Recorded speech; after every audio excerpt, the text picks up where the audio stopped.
0.3. It playeth nothing but chance, chance, and more chance. This are not thine elder matriarch, Stacy.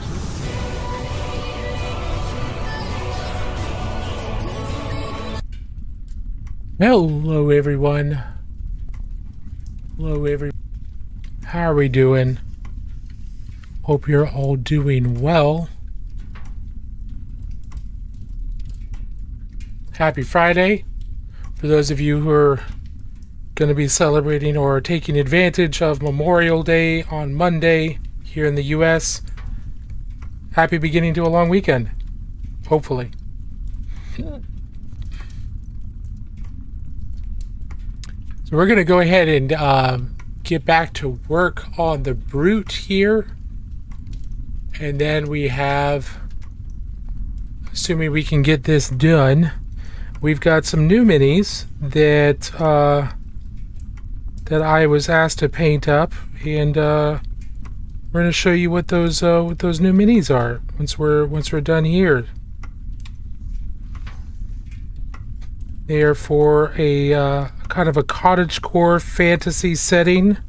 They're not official minis, but they are made to fit into cottagecore or kind of cozy fantasy or woodland creature fantasy games. And this line of miniatures is called Wolmendoot, and they're pretty cute. So we'll be looking at assembling those.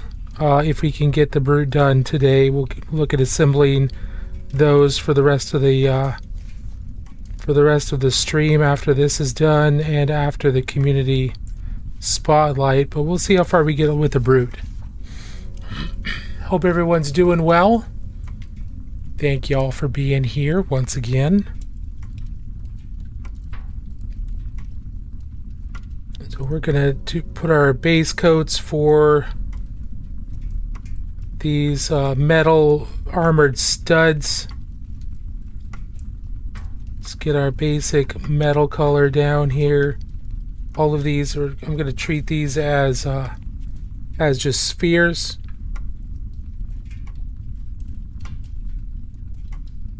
So we'll just be painting them up that way as if they're just half spheres. Make it nice and easy on ourselves without having to do anything too crazy. We had a couple belt buckles that we're gonna do. We've done base coat of the 2 belt buckles on the shoes. We've still got a belt buckle on his waist here as well.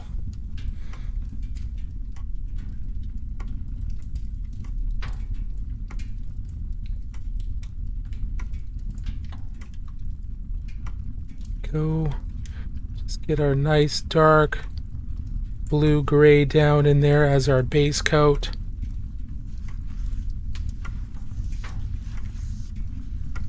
Excellent.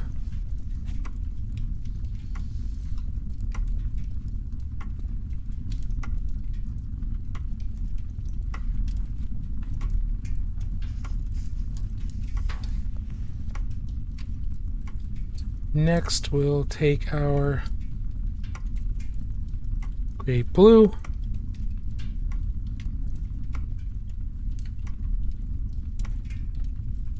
We'll just hit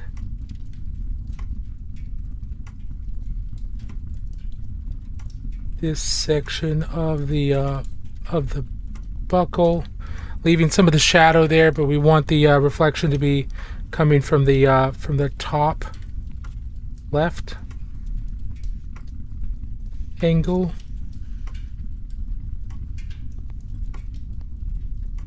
Just so it looks like that's where the reflection's coming from, because that's where the light source is on other parts of the model. Go. And then we'll do same over here. Now this is tucked a little bit into the shadow, so we won't go super bright highlight right there, but we do want to hit that section there, and then we'll bring the highlight farther up. Next. Hey, Cookcrafter, how are you doing? Happy Friday. Welcome on in. Hope you're doing well. Thanks for being here. Thanks for dropping by. We are doing a community spotlight today, so if anybody has any miniatures or other art that they've been working on, feel free to drop into the Discord and throw that into the works in progress, just so we can keep a track of everything, and so it doesn't get lost in chat. But you know, if you want to show something off, we'd love to see it. Otherwise, don't worry about it. Just hang around, stick around, enjoy.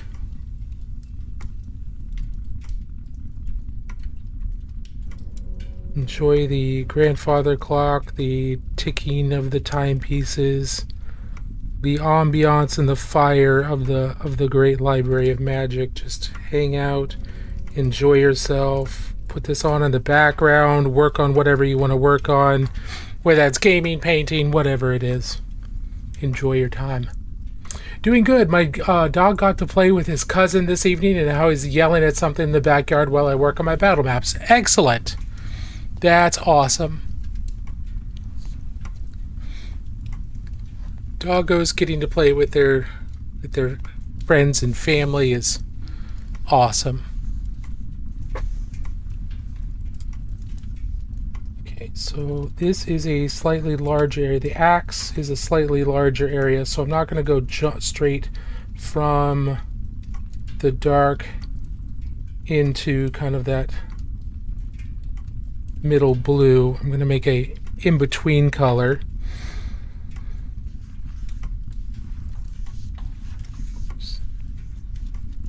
Going to be right there. We'll leave shadow down there. Have beginning of our highlight here. I'm just going to make this pretty straightforward. Nothing too incredibly crazy. We do want to, like with all non-metallic metal, you do want to try and alternate dark and light. So one area of light bumps up against an area of darkness.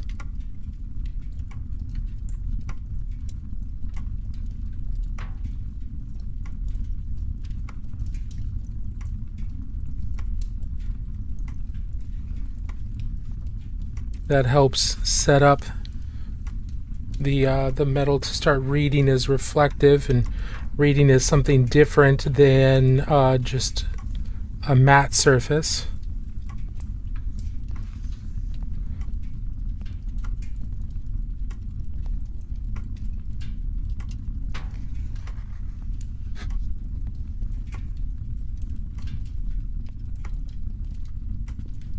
And here I'm just using the side of my brush to get that down. So I'm not using the tip of my brush too much, but now I'm using the tip of my brush. Kind of alternate in between which part of your brush that's you're using based on what's going to fit and be the most useful at that moment.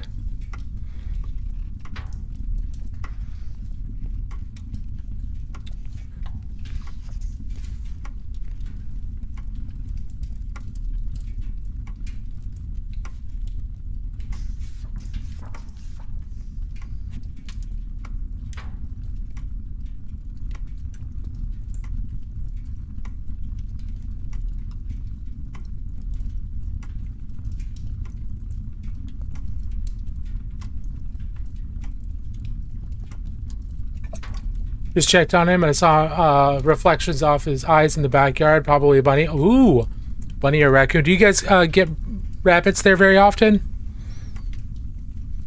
There's a couple forested areas around my place that every now and then I'll see a tiny little wild bunny run across a trail or run across a path, and it's always super adorable.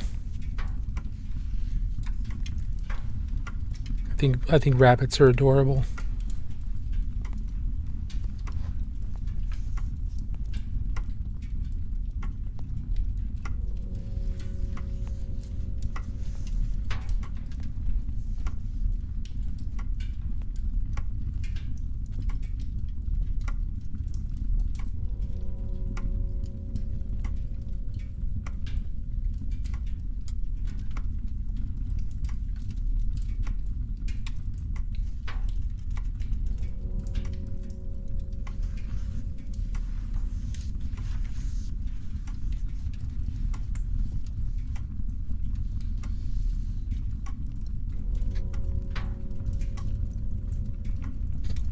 I know there's a few rabbits who are living nearby. It was a cat this time. Oh, okay.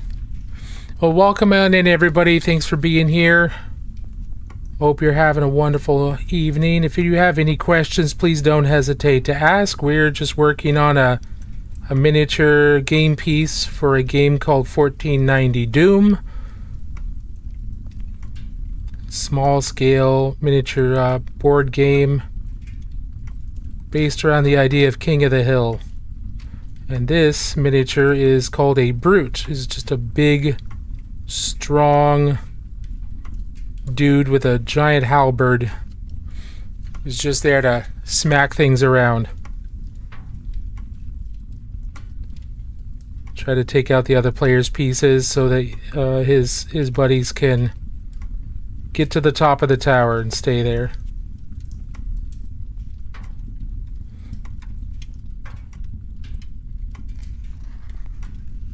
And we are doing what is called non-metallic metal, painting non-metallic metal at the moment, and that is just using regular paints to create a metallic effect, or a metallic optical illusion. So if you look at any digital art or anything like that, anything that looks metallic, that is non-metallic metal. It's basically just painting metal.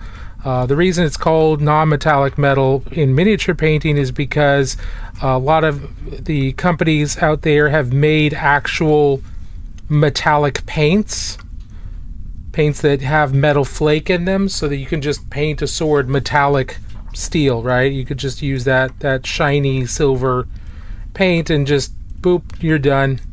And it looks just fine. But I like to learn how to do things the hard way, I guess.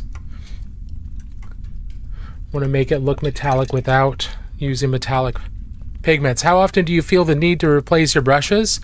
It really depends on the brushes. When I'm not testing a new brush series, which is what I'm doing right now, I normally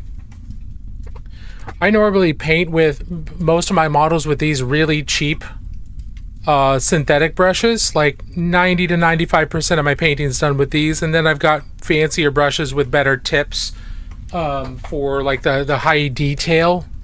So in that case, those cheap brushes, I'll replace them every few projects. Sometimes they'll last a couple projects, sometimes they won't last even one project, but usually they last at least one project. And then I'll replace them after that, because then, you know, once they're not great for painting miniatures, like they've lost their tip or whatever, at that point they're good for, you could use them for base coating, you could use them for washes, you could use them for glue, things like that. So I still get lots of use out of them, but I'll usually retire them once the tip starts to really curl, or it stops holding a point. That's the most important thing for their brush, that it holds a point.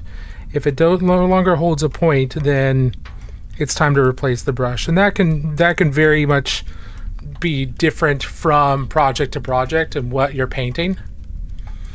So I know that's not a really hard solid answer for you, but that's probably the best answer. Is it kind of depends, but generally every couple projects. Now if you're painting an entire army, you could probably get those cheaper brushes to last a little bit longer. Just, you know, wash them, use brush soap on them, maintain them really well. You could definitely get it done. But remember, brushes are there to be used. If you can keep a brush going and it hasn't lost its tip, if you can keep that brush going for years, great, do it. 100%. There's nothing wrong with that. But also be aware that you shouldn't expect your brushes to last for years and years and years. Really, I mean, they're there to be used, and painting can be tough on brushes.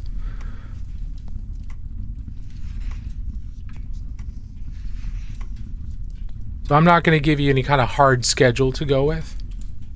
Yeah, no worries. Happy to answer. That's kind of why we're here. We're here to answer as many questions as possible, especially for people that are just starting or people that maybe have never seen miniature painting or anything like that before. That's why we're here. Here to answer questions.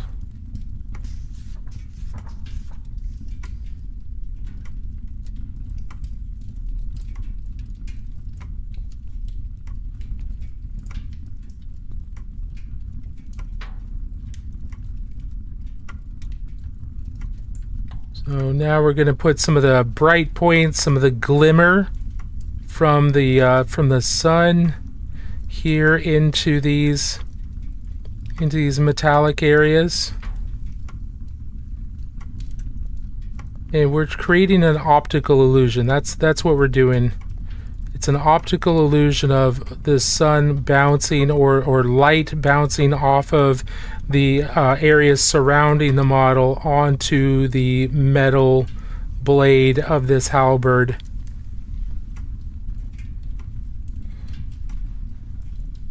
And we just want it to look more metallic than any of the other spots. Like there's spots on them that are just cloth. We obviously don't want the cloth to look metallic, right? But we want the halberd to look metallic, so we need to make sure that it's reflecting light in a different way than the metallic areas. And we do that with brightness, and we do that with positioning, and all of that helps to create an optical illusion that we get to take advantage of.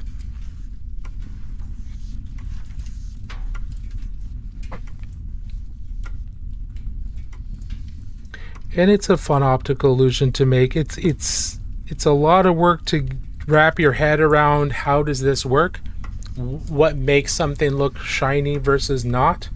But once you get it, it becomes a lot of fun to do because it feels like magic.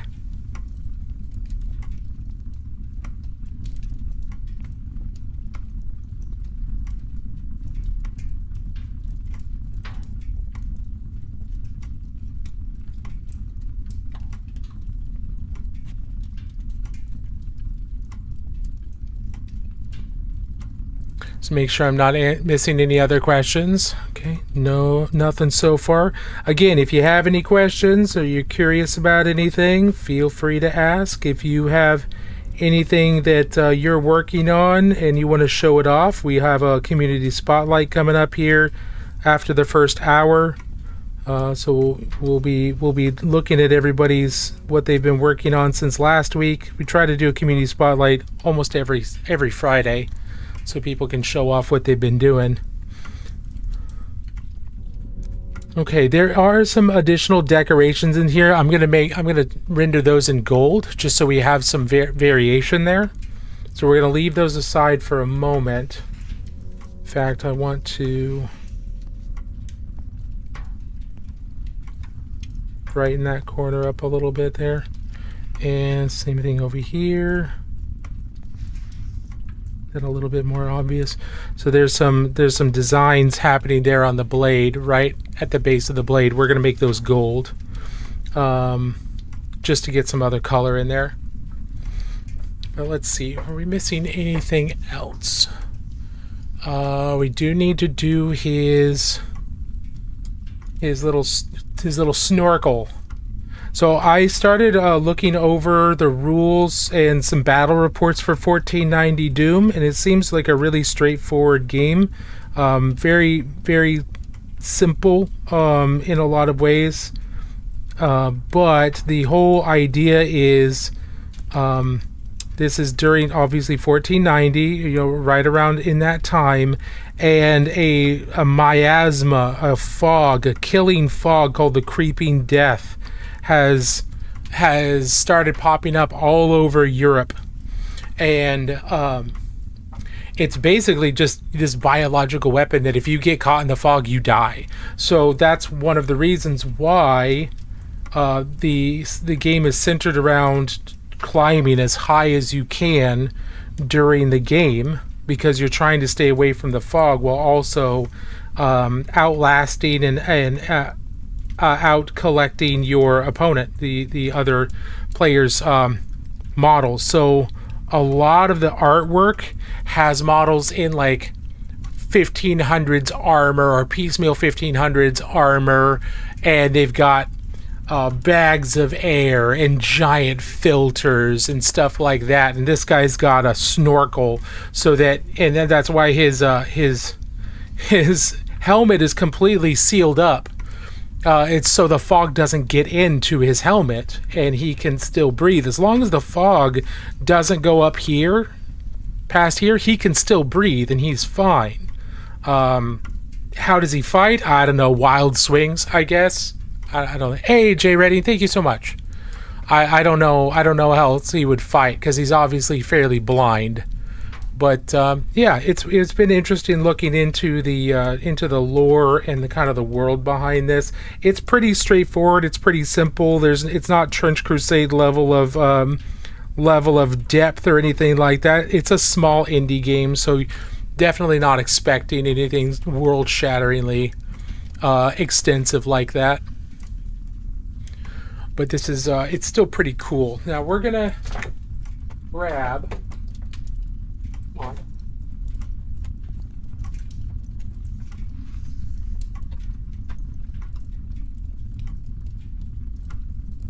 Gonna grab my wildwood.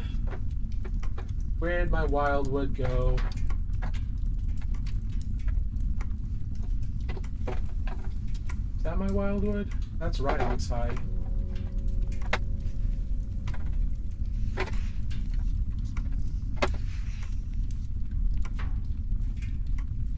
Huh.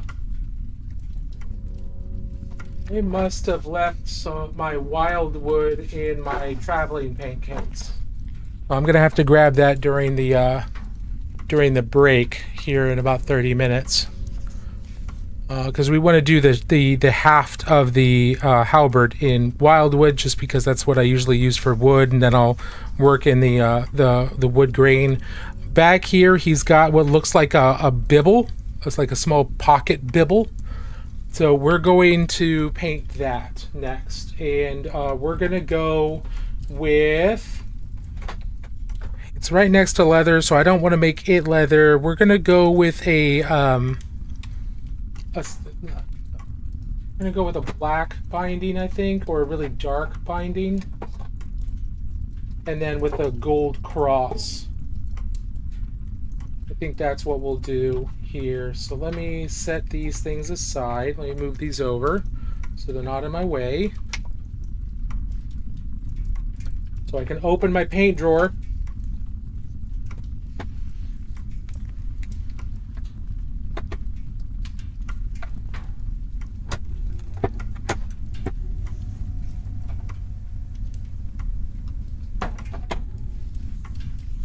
There's that.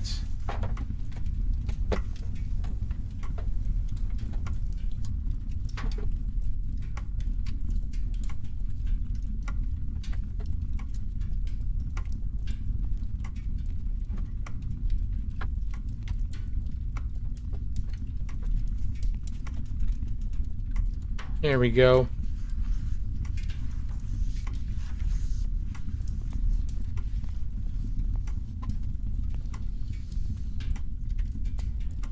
Sorry, sometimes taking the paints out that you decide that you need takes a little bit of time to reorganize, because my desk needs to be reorganized very badly. What game is this? This is a miniature specifically meant for 1490 Doom, but you could use this in a whole bunch of different miniature games. He's a big, strong dude who has a halberd, and yeah. But specifically, it was picked up from the 1490 Doom guys at Adepticon.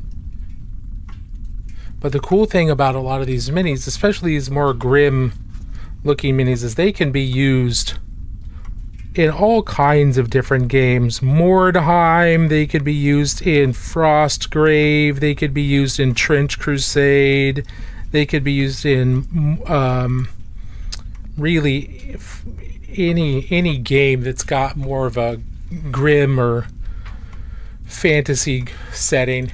which is really nice because it means we've got more and more options to choose from when we're making our models or making our war bands. Having more options, I think, is a good thing. So we're going to get out some dark umber for our gold, and then some yellow ochre, and then some pale yellow. All going to use that for gold.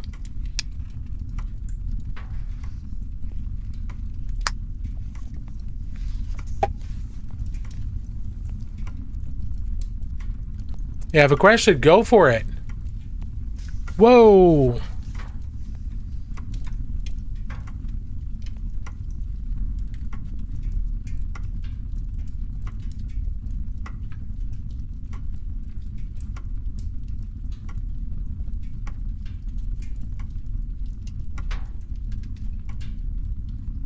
Yeah, no. You don't. Not with an answer, not with a name like that. You don't get to be here with a name like that. Absolutely not. Yeah, that's insane.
Hope everyone's doing okay.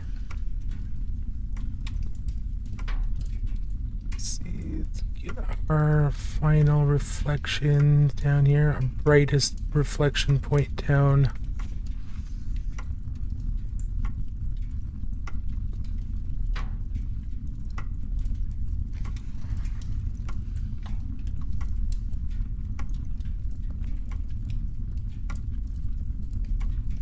Now that final color is kind of overwhelming the gold, so we'll come back in here and add some of the gold color back in. It's a very, very small detail, so still want some of that gold showing up there. Here we go. Thinking of picking up some Star Wars Legion models to paint. Very nice. Star Wars Legion's got some good models.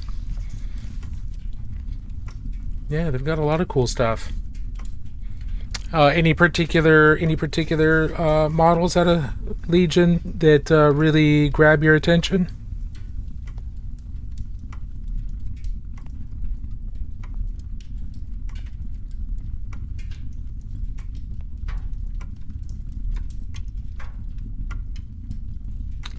Speaking of Star Wars, I saw Mandalorian and Grogu earlier today. And I can honestly say that was a fun movie. Not amazing, but there was a lot about it that I liked. There was a lot about it that I enjoyed.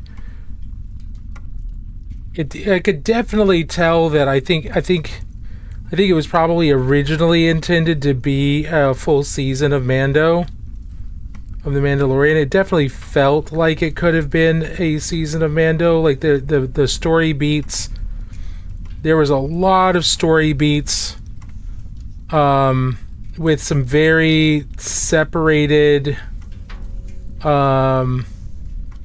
story arcs. They all came together in the end, but a lot of them felt like they could have been pretty, like a couple episode long story arcs within the show if it was on TV. So it definitely felt like it could have been a season of Mando, but overall it was enjoyable. It's a fun little adventure movie. Certainly not like all-time best by any means, but a lot of familiar characters, a lot of new characters. Enjoyable. The Army starter set. The Empire or Clones box set. Okay, got it. Very nice. Yeah. Back when Legion first came out, I was definitely looking at it, but I didn't want to paint that much white for the Stormtroopers, and I wasn't really into big Army games. I had just stopped playing things like 40K and Age of Sigmar just because I was tired of playing big Army games, and while Legion looked cool, it was big enough that I was just like, yeah, I'm not interested in big Army games. So that was my thing. But there's quite a few people at my local shop who play Legion. When they have Legion Day, I think last time there were like 3 or 4 games going on. Seems like a goodly number. 6 to 8 people playing.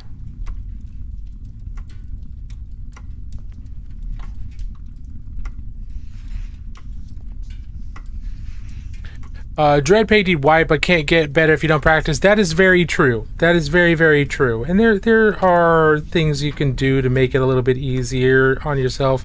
Prime white or prime light gray.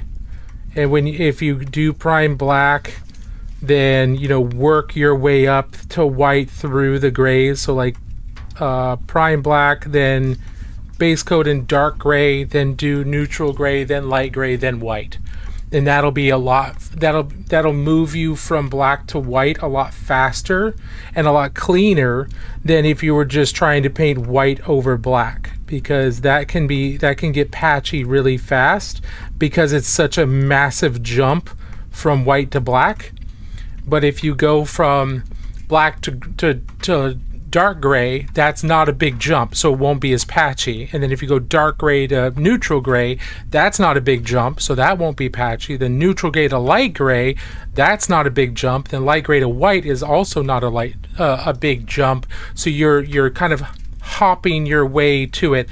You'll get a more solid color. You'll get a more solid white coat doing that than if you were to go try to do like straight from black to light gray to white, because there's just such a massive jump in values there.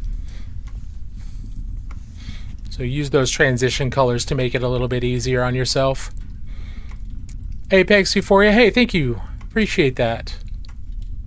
Yeah, we're getting there. He's almost done. Next thing to do is the little snorkel up at the top. Now, I don't want this to be shiny, so this is going to be more like his the rest of his armor, being kind of dinged up and a little darker, not as polished. So we don't want it to stand out too much from there. So we're going to, let's see, light's coming down from this direction, so we're still going to have a kind of a scratchy mid-tone here, and then on the other side we'll do the same thing here, just so that we have a highlight on both sides from where people are going to be viewing the model. And then we'll go into our light gray blue, and again just to really I need more paint on the brush. Do Lots of taps. We're just trying to do kind of like stippling rather than any kind of like clean, smooth looking brush strokes. And this is going to take a couple of layers.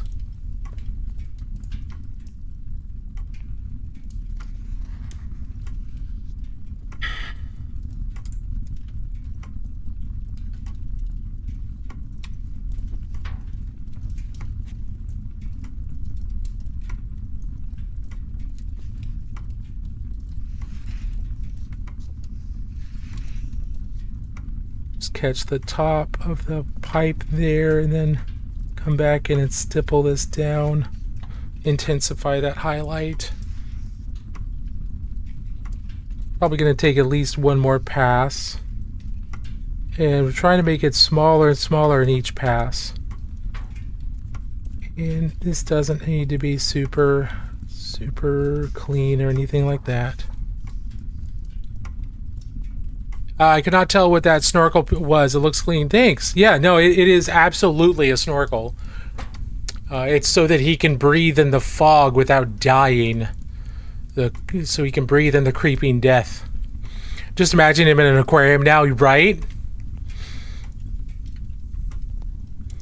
It's like his little knight's head pops up out of the surface of the water, and just like he shoots a little geyser, like a whale.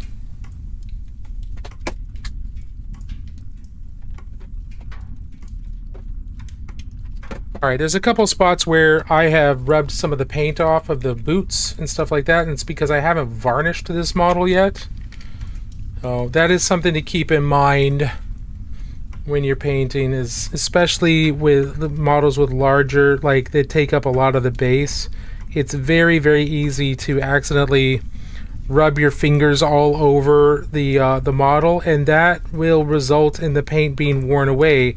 Do we know why? Because our fingerprints are tiny little pieces of sandpaper, and human finger oils are kind of corrosive. They're kind of acidic.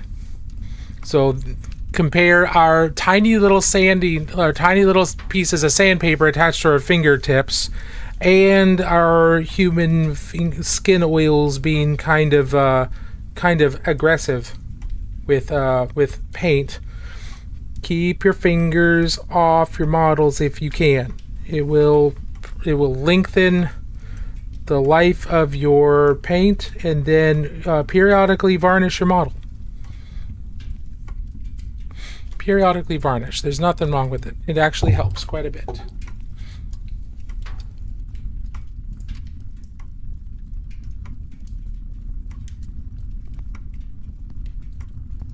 Alright, so we're going to do one last little round of highlights on his snorkel.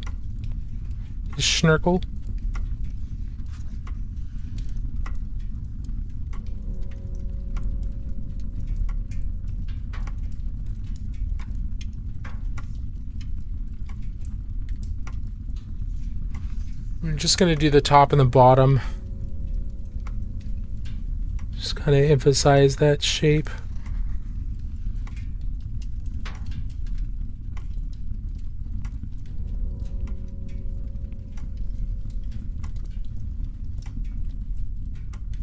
Yeah, he is going to scream Leroy Jenkins when he goes in. How's it going, Eric? Hope you're doing well. Thanks for popping by. Yeah, he is absolutely going to be screaming Leroy Jenkins when he charges into combat. 100%. Time to dip. You have a wonderful night. Hey, thanks, Apex. Appreciate you sticking around. Have a wonderful night yourself. Enjoy your weekend. Okay, so I don't have Wildwood with me, and I don't want to wait 15 more minutes until break time. So what I'm going to do...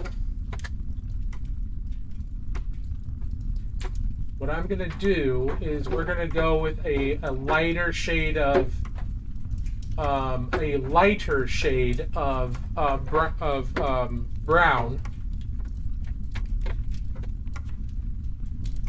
We're going to do some Agrax Earth shade after I paint the haft of the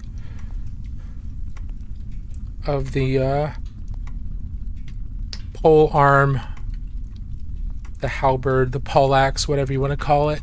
We're going to paint it olive flesh just to get kind of a neutral light tone in there.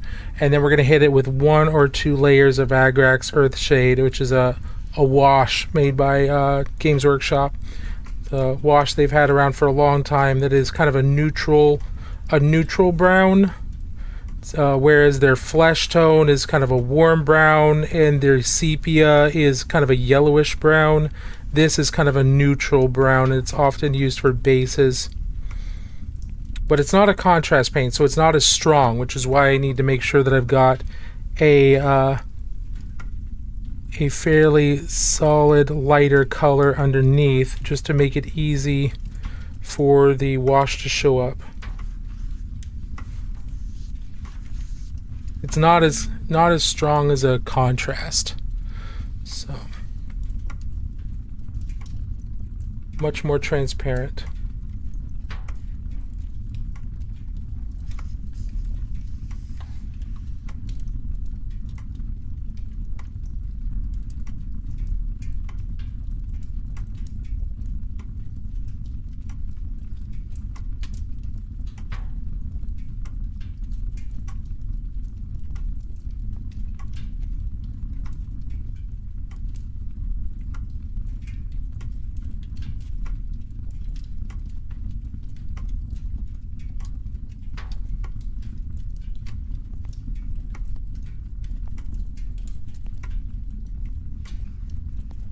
Okay, so we got that down. Now we got to let it dry. And when that's dry, we'll hit it with the Agrax here. Set that down. So yeah, Vando and Grogu. I almost said Mando versus Grogu. It's not a versus movie, but it was a lot of fun. Definitely felt like the Mandalorian TV show quite a bit. Still really confused why they did a movie and not just another season. I believe they are doing another season eventually, so I'm even more confused by the movie. But the movie was fun. I'm not going to give any spoilers or anything like that, but the movie was fun. Some of the music choices every now and then was a little weird. It didn't feel like Star Wars, because Star Wars has a very distinct audio library and audio signature in the music that's being used, and the obviously the ship sound effects, things like that. And the ship sound effects were fine. It was just some of the music used in a few of the scenes was like, this doesn't feel like Star Wars music, but still had a really good time.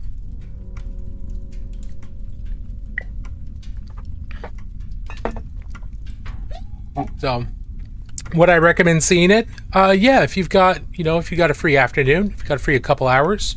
Let's see, it started at 12:30 and it was done. It was, well, the beginning of the previews and stuff was at 12:30. Mando and Grogu movie. How long was it? It's 2 hours and 12 minutes. So it's a good 2-hour movie. It's a goodly length of time.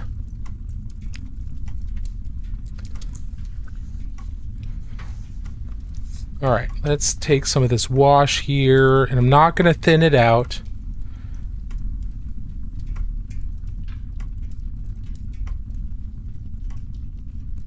We're just going to kind of glom this on, making sure that it sinks down into the areas of wood grain that are sculpted into this section of the model.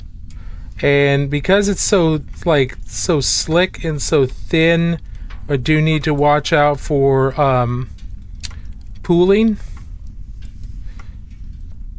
Washes have a tendency to pool as they gather. So if you don't want like a big blob of wash anywhere, you got to watch out for pooling. It's the same thing with contrast paints. Watch out for some pooling. Don't let it sit around too long, because cleaning up the pooling can leave coffee staining. So, be proactive about it. But that looks fine for now. And then, if we need to,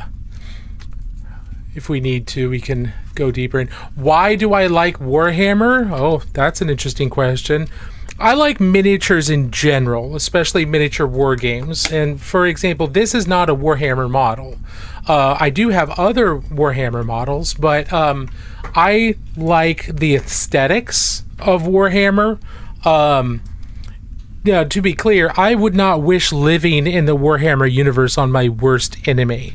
I can think of most fanned universes, or most universes that I read books or watch movies or play games in. I could see living in them. Most of them. Certainly not a lot of the horror ones, but Warhammer, I wouldn't wish living in Warhammer on my worst enemy. Like, it's not a universe I'd want to live in ever. But visually, the universe is really striking, is really interesting. I like a lot of it, a lot of just the aesthetics of it. Oh, Trench Crusade. Also would not wish living in Trench Crusade on my worst enemy. But I like the models, and I like the painting. Now, I also do other models. We just did this dwarf from Warcrow. This is another universe. And it's just a pretty model. It's a really cool looking model. We also did Jim Raynor from StarCraft, which I could see myself living in StarCraft. I don't know if I'd like it, but I could see myself living there and not be just utterly miserable. But, we paint other models as well, not just Warhammer. But overall, Warhammer's a universe that I've been attached to in terms of reading the books and playing games since I was about 15. So about almost 30 years. Actually 27 years now. But yeah, I don't know if that's a good enough answer. I don't know if that's the type of answer you were looking for. I certainly don't think Warhammer has anything. I don't think its political philosophy or the way that it deals with its problems is anything to look up to. I think it's a horrible universe that no one should ever want to live into and no one should ever want to replicate. But it's got a lot of compelling narrative. It's got a lot of compelling visuals, and it's kind of fun to play the games. But that's it. But I am more a painter than anything else. How did I get into? You're very well spoken, by the way. Thank you. I got into miniature painting and Warhammer from my youth pastor back when I was 14 or 15. He played the original Necromunda, and he played a bunch of other small miniatures games, including Warhammer. And he's the one who introduced it to me. And at the time, I was young, so I didn't have any money. My parents didn't have any money, so it was very difficult for me to participate. But once I had my own job, and I started, having that job with the consistency, then I could start getting a little bit more into it. It's still really expensive even back then. It's even more expensive now. But yeah, that's how I got into it. And I just found over time playing the game was a really great social outlet. And painting the miniatures and driving myself to learn more about painting and be better at it was a big source of creative outlet for me. I've tried other forms of art and none of them really clicked. But for some reason, painting tiny little angry soldiers clicked for me really well. And so that kind of set the hook. Whoa! Marky, thank you so much. I appreciate it. Dumb question, but is 100,000 points of World Eaters too much? Probably. That's a lot. I don't know if you could ever play a game that makes use of all of those. Now, having all of those as options, yeah, I mean, that's not bad, but I think maybe you would never actually be able to play enough games to get a good amount of use of those, because a typical large game of 40k is like 2,000 points, and our Armageddon, which is a format that almost nobody plays anymore. That was started at 3,000 points and would cap out at like 5. So 100,000 points of World Eaters is a gigantic number that I don't see any practical need to have that many.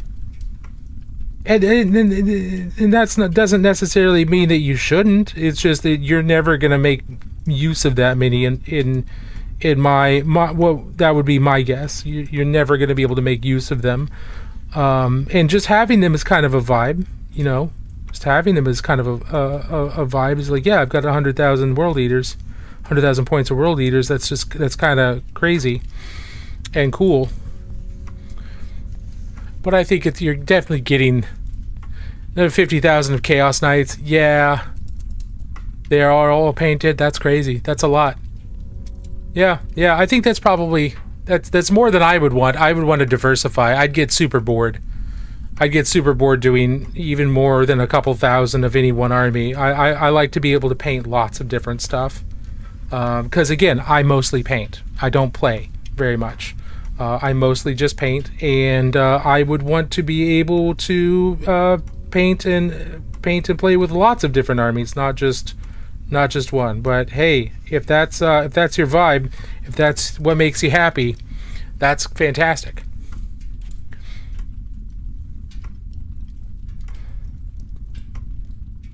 I wish you all the luck with that, because that's really impressive.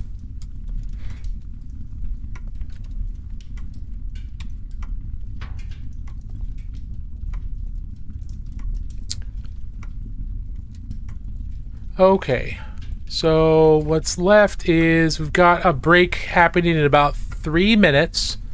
At the end of, so we'll take a break. It's going to last for about 3 to 5 minutes. Just to stand up, walk around, get some more water, use the bathroom, all that fun stuff. Try to do that. I try to do that every hour. And when we get back from that, we will do our community showcase. So if you have a picture of those 100,000 World Eaters or those 50,000 Chaos Knights, you can always drop a picture of them and show them off in our Discord, in the completed projects or somewhere else in the Discord. And we can ooh and ah over those massive armies during the community showcase. And if anybody else has anything they've been painting or anything like that, feel free to hop in the Discord and either hang out or just show us what you've been working on. But we'll be doing that when we get back from our break in about after the break starts. So the only thing left to do here on this guy is really the base. His feet, where his feet are clomping around, and I think the color scheme that will fit this the best is going to be grays. So we're going to do like stone gray, like neutral grays, slate gray,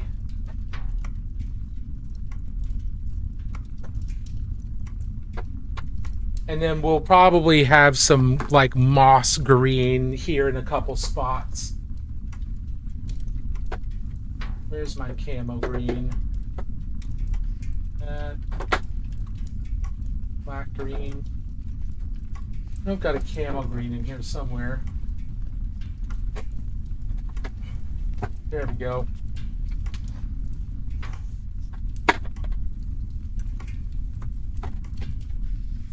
We've got a black wash, because we're going to do a black wash on that. All right. So we're going to go take our break, and then when we get back from break, we're going to do the base. And then when the base is done, we're going to go to the community highlights. So that's the community spotlight and stuff like that. So that'll be the order of operations. We're going to take our break, then we're going to come back, we're going to do the base, and then we'll do the spotlight, and then we'll hop into the next thing, which I'm very excited to show you. as it is a new line of models from a local sculptor here in the Portland area who's made some really cool little cottagecore fantasy woodland type creatures for a kind of a fantasy woodland RPG. Yeah, and he asked me to paint some up for him, so we're going to show that off after the community spotlight. We're going to put those together. I don't know if we'll get any painting done, but we'll at least get a couple of them together. So we will be right back. We're going to take a break. We'll be right back in a couple of minutes. Here is where we are with the brute. Just, come on. Let's just, dude, take a nap. Just lay there. There we go. Let's get that in focus. And we will be right back.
All right. We are back. And I just remembered something I forgot to paint. Still got to do the shoulder pads. So we're gonna make that bronze, but instead of jumping straight into that, we're gonna do our community showcase first. Which part of the Discord for the showcase? It depends on what it is. If it's a work in progress, there's a section for works in progress. If it is a completed piece, then it would be in completed projects. That's where you would put the stuff. So we're going to set this off. It's going to set this here for now, and then I'm going to bring up the DC cord.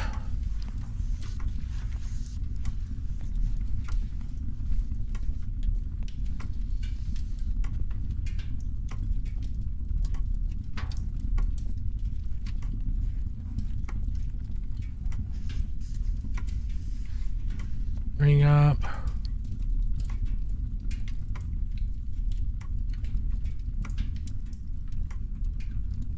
Works in progress.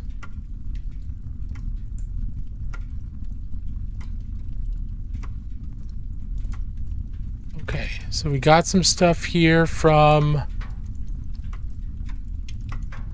Pikmin.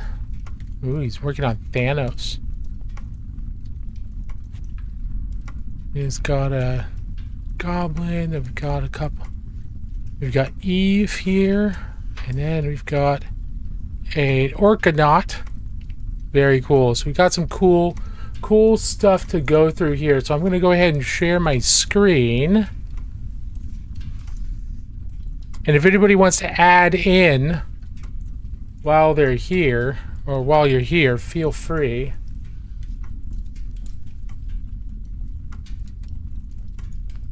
Oh, this is by Sinjin Scott, who is Pikmin Studios here on Twitch.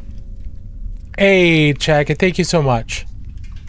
I appreciate that, but it looks like he's working on a Thanos piece, which is very, very cool. Obviously, I haven't done the eyes, but this is a great sculpt. Wonder where he found this. This is really nice. You got yellow from the reflections around the model, so it's, you know, it's got some warm light coming in from the background here, so that's he's starting to sketch that in around the face here on the cheekbones. So he's got some environmental lighting happening. Got kind of a cold gold up here. And it's fading from this warm into a darker area, then going into the next light. And that's something you'll notice if you look at figures or other things that are lit up by two different light sources. Usually there is a border between them that is a little darker, or there's some kind of border that's separating them. They don't just blend straight from one into the other. There is a dark border in between them where they're kind of either canceling each other out, or it's or the border is because of the geometry of the figure, and the back is being lit because it's facing that direction, and the front is being lit because it's facing that direction, and that border is kind of like the eclipse line, or I forget what it's called, but it's where it's not exposed to either light. So usually you'll see that kind of a dark border there. That's a really cool. That's a way to add in some realism here. That's a really nice, very shiny gold. Obviously, still got a lot of blending to do. Looks like. Don't know how much farther he's going to go with this, but it is just works in progress. But love all the value work, working in all the shapes and making those really distinct. That was great. That is really, really cool.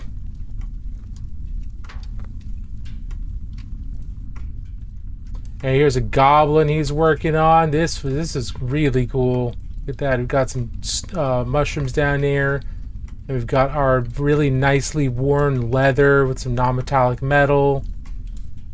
Went purple for some of the inner skin, like the soft tissues around here. I don't know if he'll go into pinks or not, but this is looking really, really cool. Love the eyes. Look at the reflection in the eyes.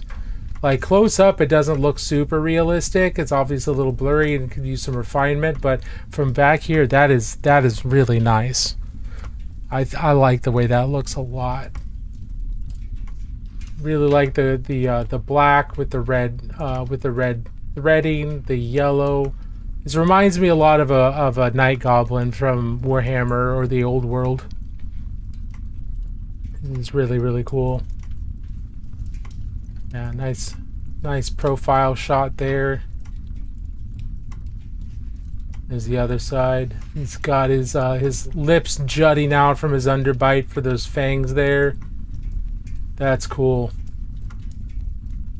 Yeah, I'm looking forward to seeing how this progresses.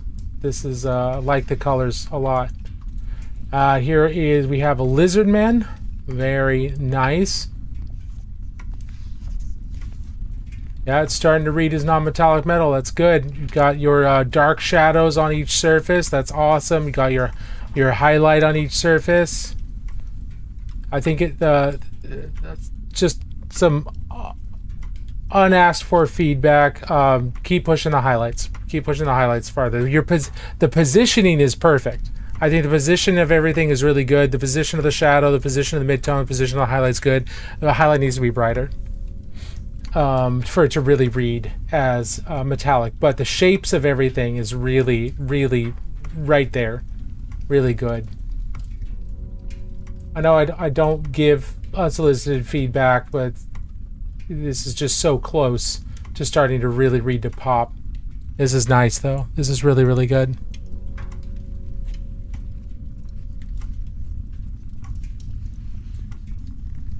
I keep seeing my chat alter, and it's because something keeps updating here, and it makes it seem like the chat's moving. So that's my bad.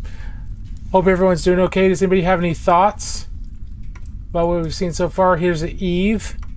I believe who was working on the Eve? I think that was Dig Batty. He's working on a whole little Garden of Eden after Eve eats the fruit, the forbidden fruit. It's a little diorama of that. She wanted her to be very, very pale, definitely nailing the pale skin. Interested to see how much farther, what other colors, if any, that he starts working in here, because we're not just pale. There's got to be blood and things like that underneath their skin to make it look alive, even if they are very pale. Even if you look at like albino people who have albinism, they're very, very pale, but there's still strong hints of pink for the blood that's flowing through the veins underneath the skin, because skin is translucent, right? So this is a really, really nice solid start, and I'm interested to see if there's any further color being put in here. Yeah, that looks great. It's very cool. And here we got a custom orc piece of a gourd on a body. This is really cool. A lot of custom sculpting work here. Love the head. Love the gourd head. Yeah, this is cool. Working all the orky weaponry and everything into this. That's going to be awesome, stomping its way across the battlefield. 100%.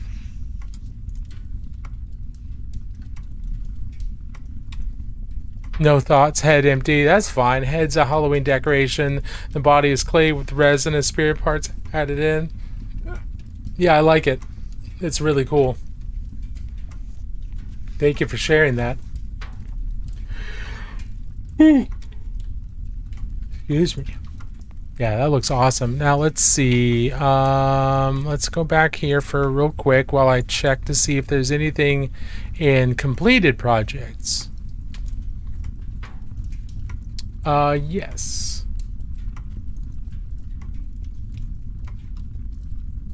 Yeah. think it was Cook Crafter.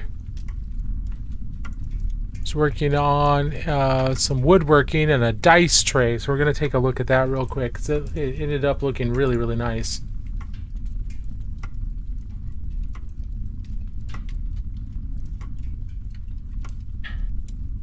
Let's pop back up here and then go back to screen share.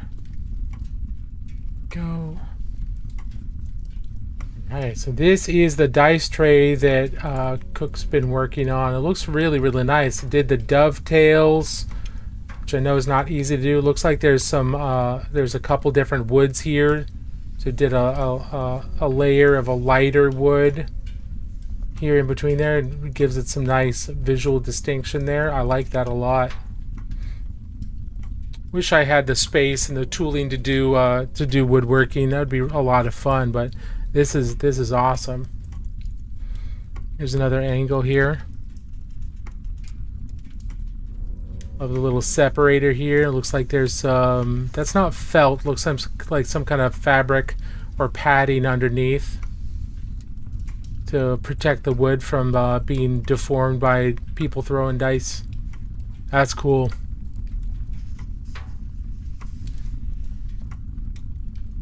A nice dice bag too. Very cool.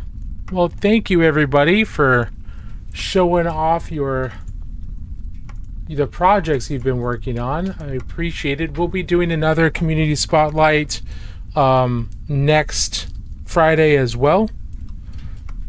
So if you want to show off anything you've been working on between now and then, I'll be putting a call out for just a reminder in the Discord, probably Tuesday or Wednesday. Just reminding people that they can submit their stuff, and then we'll see how things go there.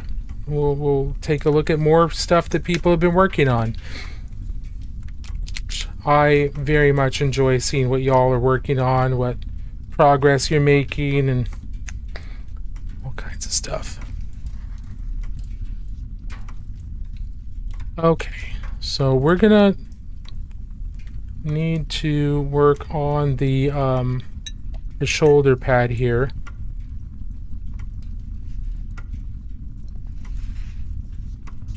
And for this bronze non-metallic metal, it starts with black brown or brown black. I can't remember which one's first, but it's really, really dark brown. And I did this because when I took color samples off of the bronze reference image that I was using, the deepest shadows were a very, very dark kind of neutral brown, or it seemed like a very neutral brown. And so the closest to that I could find was this Procryl black brown. So yeah, I made a TikTok on it today showing the color samples that I pulled and what my reference photo was. But what I did is I found a cool bronze that I really liked. I was actually watching a video by White Star on YouTube on some really cool small scale, or some really cool independently sculpted miniatures, and he was looking at a piece of like bronze that he had on hand, and it was this really, really cool kind of dark patinaed color, and I really liked it. So I grabbed a screenshot of that,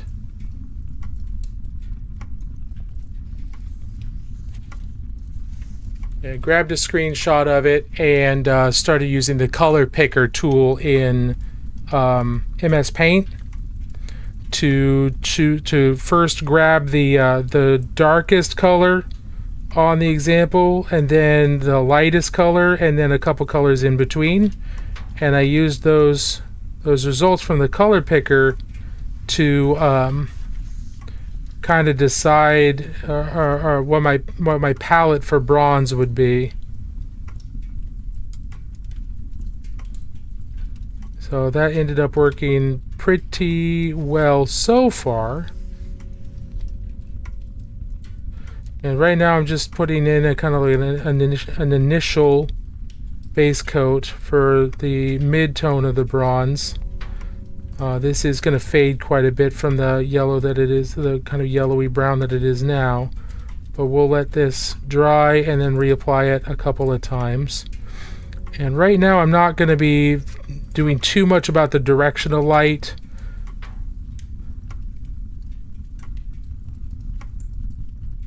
It's more about getting the mid-tone in at the moment.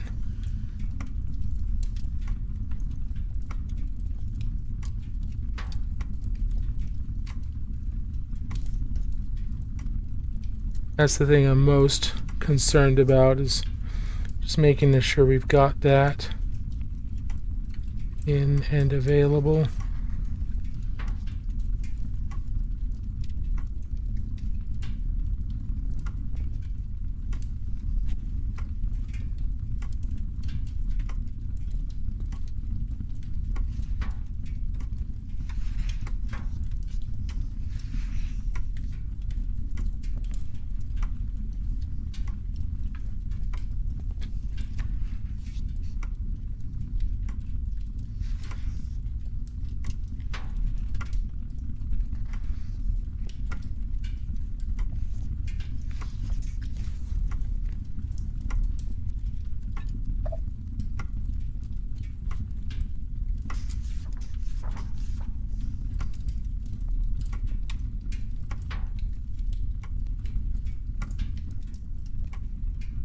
Alright, so now we'll start in with our true mid-tone and showing off where the light's going to be hitting on the model the most.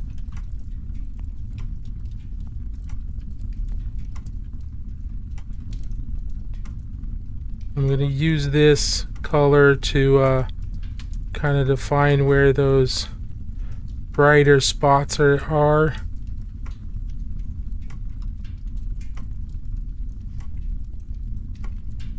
We're going to try and see if we can make this work. And so I'm approaching this with light coming from two different directions. One from the forward, one from the back, just because if we're looking at the model from in the front, we need to be able to see a reflection here. If we're looking at the model from the back, we need to be able to see a reflection on the model from the back as well. So we're trying to paint this from two different directions, just so that it looks right from the two major directions of viewing.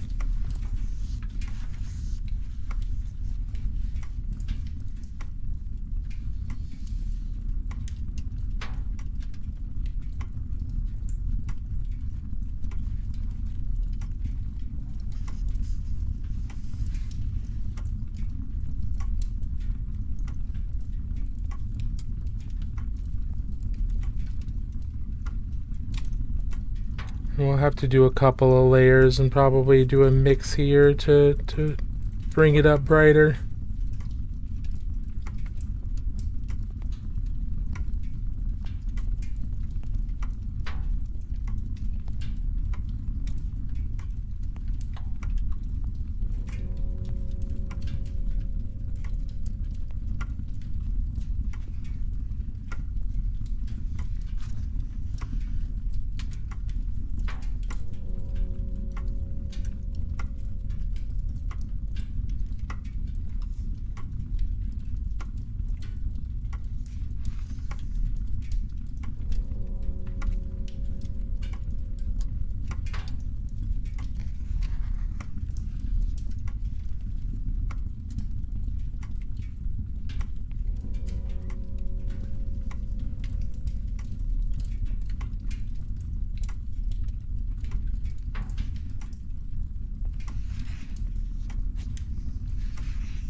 Okay, so let's do a mix of that with our worm flesh for a highlight.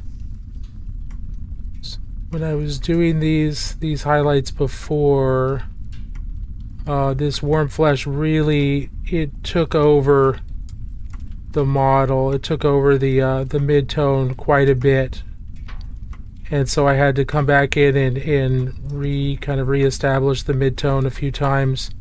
So I'm going to try and do a mix in between.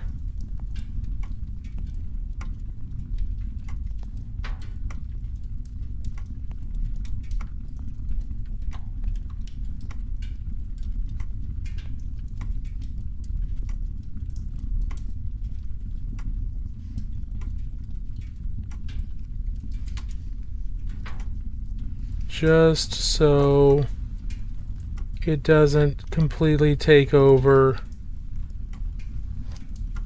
that one entire section.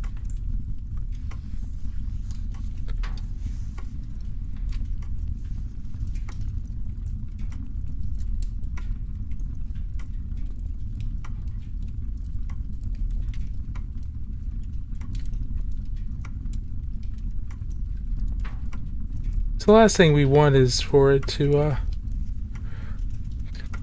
completely lose the effect.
Okay, so now let's see if we can push up the highlight here.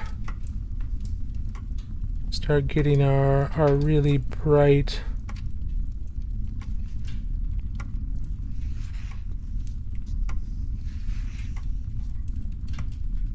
reflections of the main light source. The pale sun in the foggy depths of Europe here in 1490 Doom.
Not sure how this is really reading.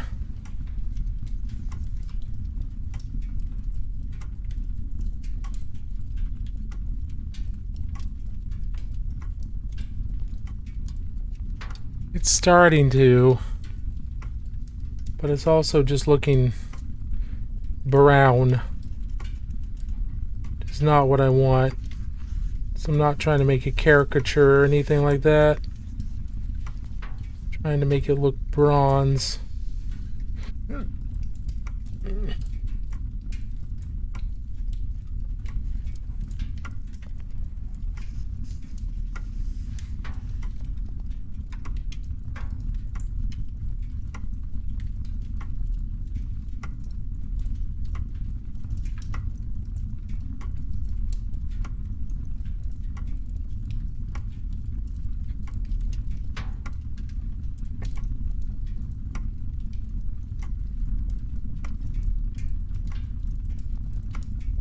I think we need to go a little bit brighter with some of these reflections, because right now it's not quite reading as reflecting the sun. Not quite. And that's fairly normal with, you know, some colors. They fade a lot when you're when you are finally applying them and finally painting them. They fade a great deal. They may look really intense when you first apply them, but very quickly they fade down, which is not what I want. I don't like. I need to take account for it fading and then just do a couple more layers to really punch it back up, because the light being reflected brightly, that's what really helps define non-metallic metal and really inform the kind of the optical illusion. So it needs to be there. It's better.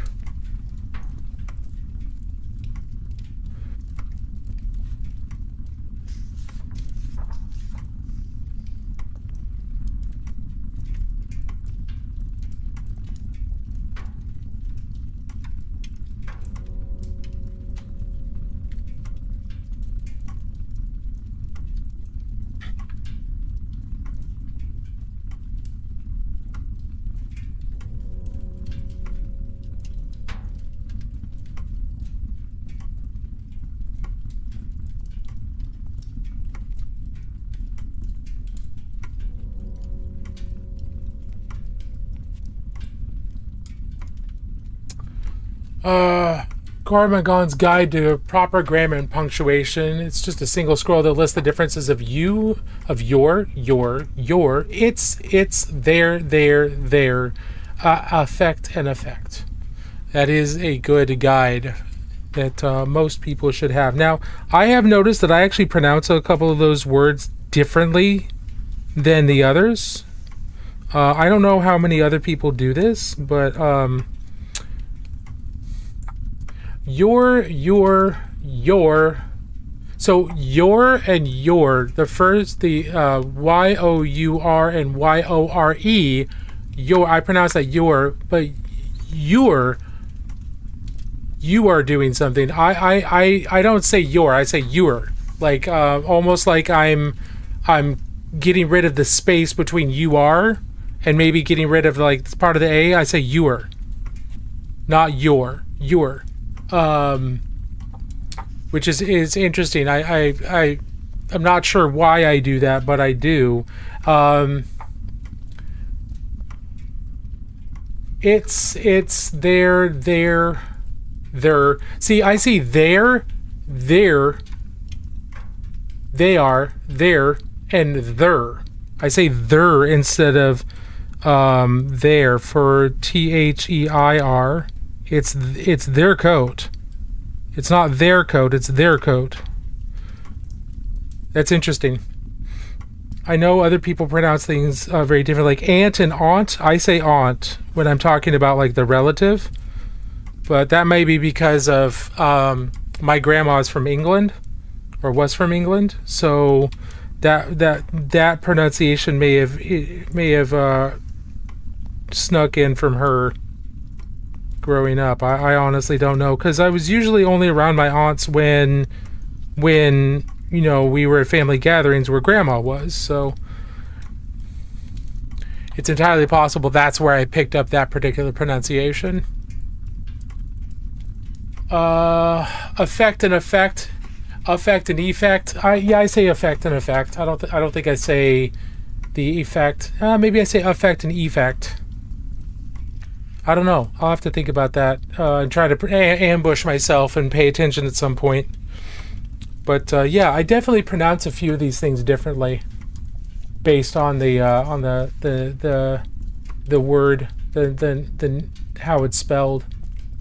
What about y'all? Does anybody else spell or pronounce those words like your as different pronunciations, or do you pronounce them all the same?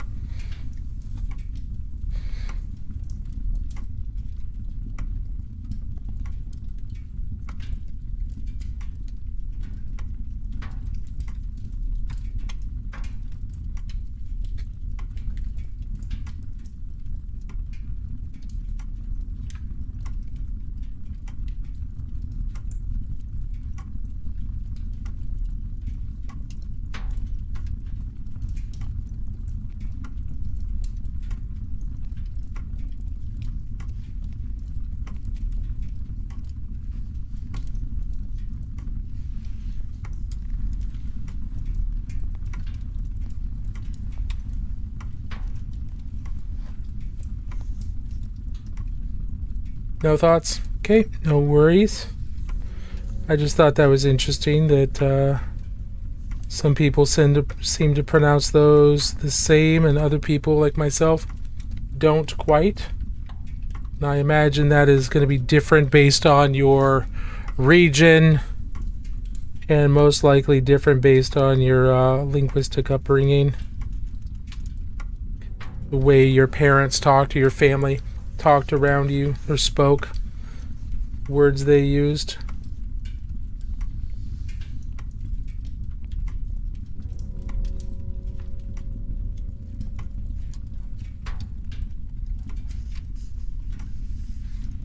I like those types of introspections and discussions of linguistic changes, dialect changes, because there's so many different dialects throughout the world of English, of really any language. The different English dialects, because I speak English, I find them interesting.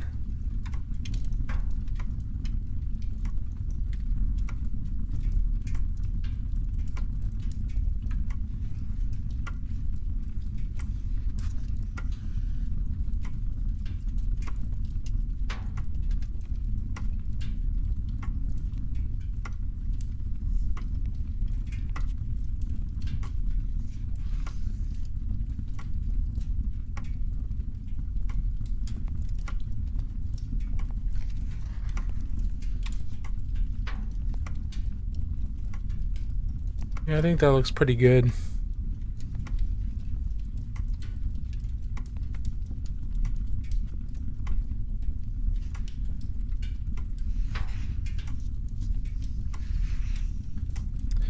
I think that looks pretty bronzy.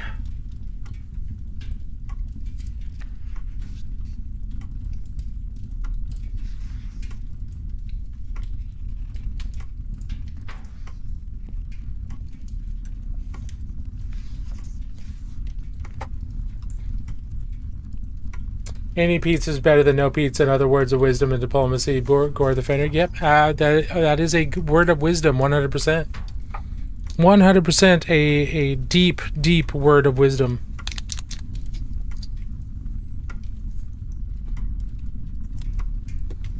Because any pizza is better than no pizza. I don't know. That may not be true for people with like food allergies, though.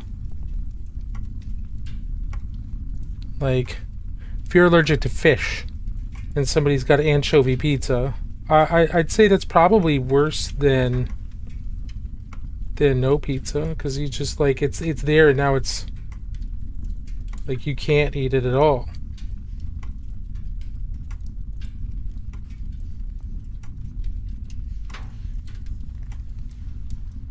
But if we're talking about like in general, maybe not specific to one person, but like, is the world a better place for the existence of pizza versus the non-existence of pizza? I'm going to say the world is a better place just for the existence of pizza. It is, you know, if it's not limited to just like in consideration of one person who might have like a food allergy, but just generally the world is a better place for the existence of pizza in general terms. I'd say also the same thing for like beignets and donuts and you, just like the world's a better place with you in it. And me, like I think the world is a better place with us in it.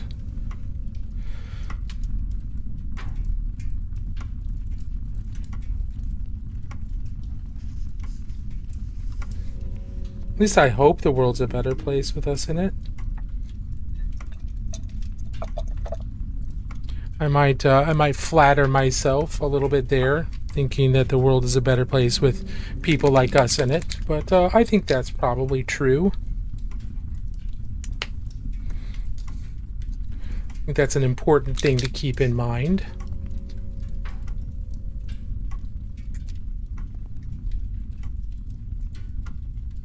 So we've got two different kind of like lighter neutral grays here.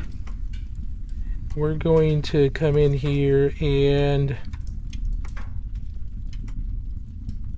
kind of hit a few of these with some of that, and then we'll switch over to the other kind of light gray or neutral gray.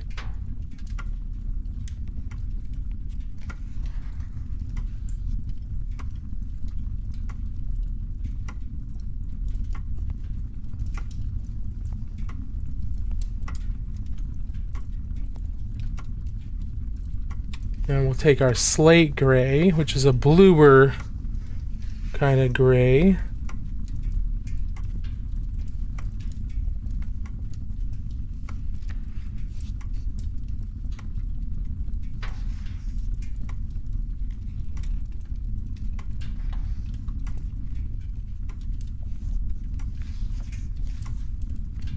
Then I'm going to take some of this warm flesh and I'm going to add some of the neutral gray to it just to make kind of a warmer gray.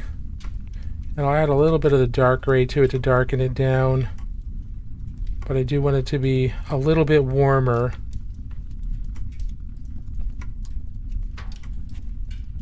I could just use my warm gray paints, but this is here on my palette, so we'll just use it.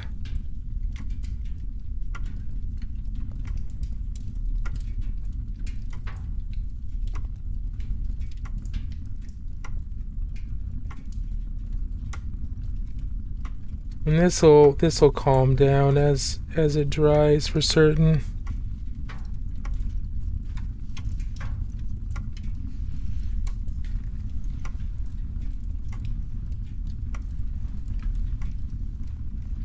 Saw the preview for He-Man and the Masters of the Universe at the theater today as well.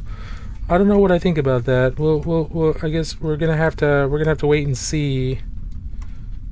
It didn't look bad, but it's a He-Man movie, so like I don't know how good it could possibly be. And don't get me wrong, He-Man's cool, but it's also He-Man. So like, how amazing can it possibly be?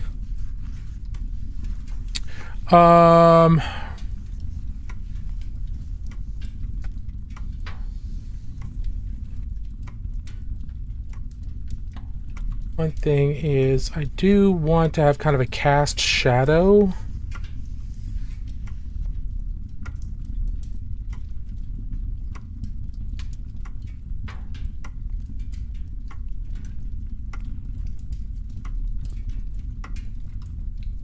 And the light's coming down from that direction, so we'll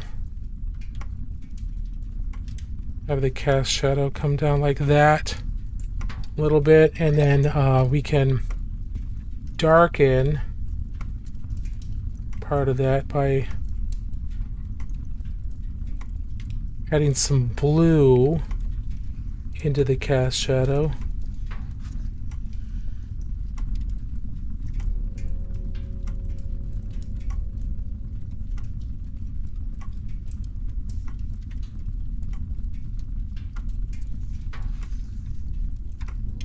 Okay. And we're going to let that dry.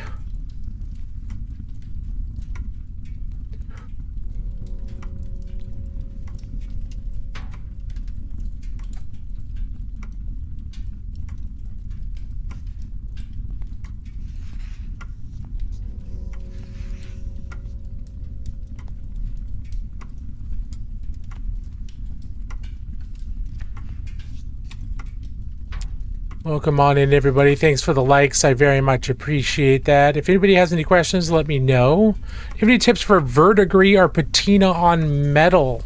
Yeah, there's a few different ways that you can do it. Are you looking for more like color choice or application? Because there's a few different ways to apply it, and there's of course a bunch of different colors you could use. But like, what are you looking for? Anything in particular?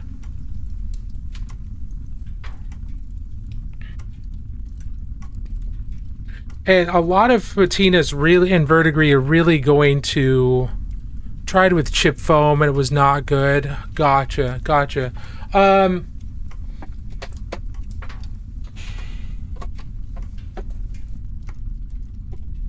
Let's see where. Give me a second to grab out a couple colors that I usually use for this. Okay. Because adding some rust to this guy would be a good idea. It'd be a real good idea. So burnt orange, and then we got orange.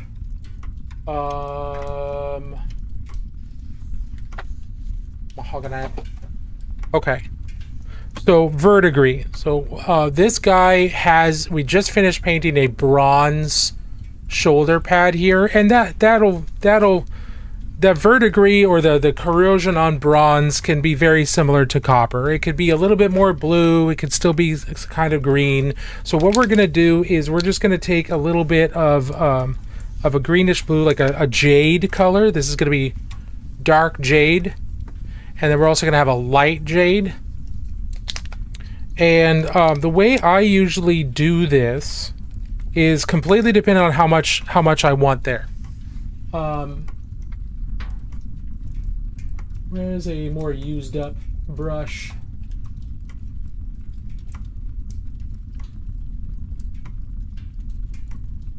So one way is stippling.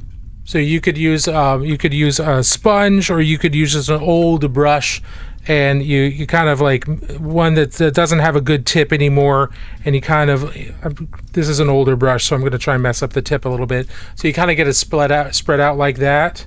And then you can take a little bit of jade, dab most of it off on a paper towel. So I've got some here, dab most of it off on a paper towel. And then you can come in here and tap in a couple spots just to get some of that color in there.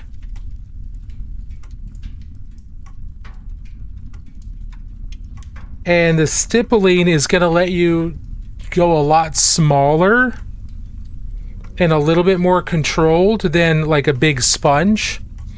So I've done that really dark jade. Then I can come in with a light jade here, and I'm getting some of that off. Right? It's a little bit lighter. And then I can go over the same area with a lighter jade, just a couple little stabs.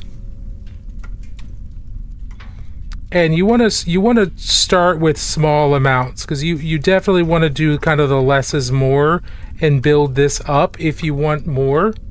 You don't want to do a whole bunch all at once. It'd be very easy to do almost too much. And so we're starting to get that verdigris in here. And if this was a big open space, then I'd just be either sponging or using foam over the kind of the whole thing. But this is really small, and it's got a lot of small areas. If I was doing let's see, here's a good example. So I did this as some practice before, but if I wanted to do tons of verdigris on this, then I just go,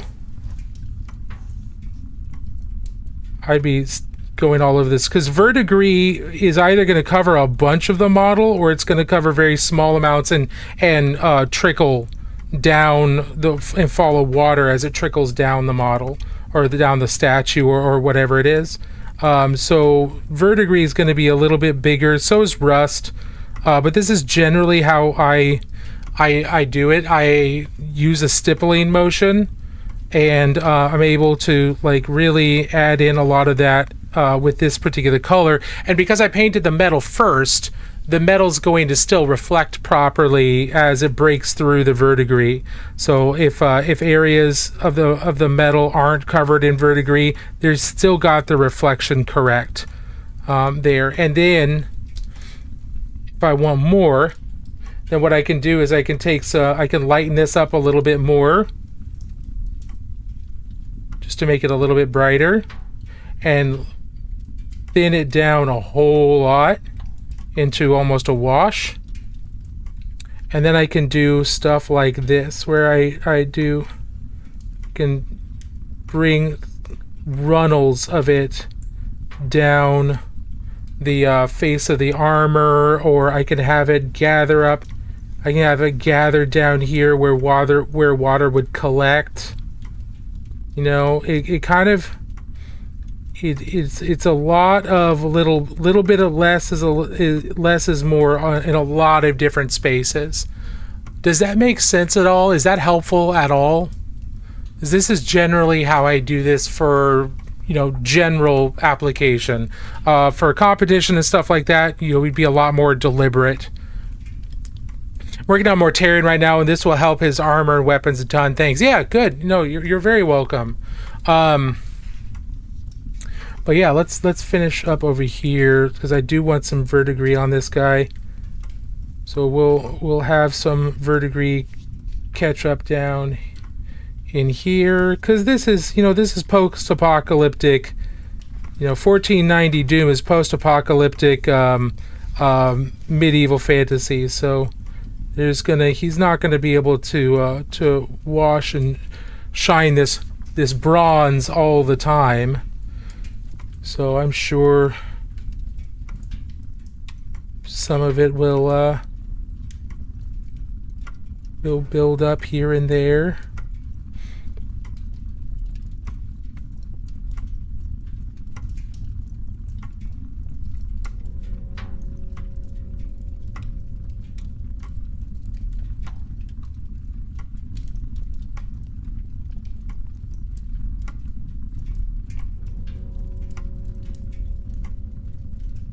And just for the funny factor of it, we'll have some coming out of that nose too. Just for the funny factor there. I think it was adding way too much. That's entirely possible. And one way you can do it is just add like everything, just do everything verdigris, and then dry brush metallic over that, or paint in metallic where you want that metallic to be showing up. That is absolutely a way that you could do this. But the way I did it is just based on, hey, I already had this painted as metal, so I'll just do verdigris over that. But you could just do the entire thing as rust or as verdigris, and then paint in some of the metallic paints. That's absolutely a legitimate way you could do this.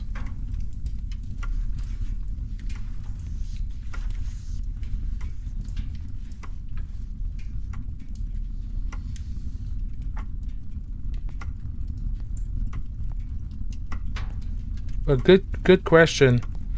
I actually do a whole class on that at some of the conventions that I go to. Fast rust and weathering, or fast rust and corrosion, and we go over both rusting iron and steel, and then also verdigris for certain types of metals, because it's very dependent on which metal you're painting, right? Like, you're not going to do verdigris on something that's silver, because silver usually has iron or iron in it, or it's silver, like the metal or something like that, and that's not gonna oxidize the same way. So it's not gonna go green. It's gonna go red, or it's gonna go dark brown or black with tarnish. Whereas if you're doing like bronze or copper, that's not going to rust. It's not going to have the iron oxide, because doesn't have iron in it.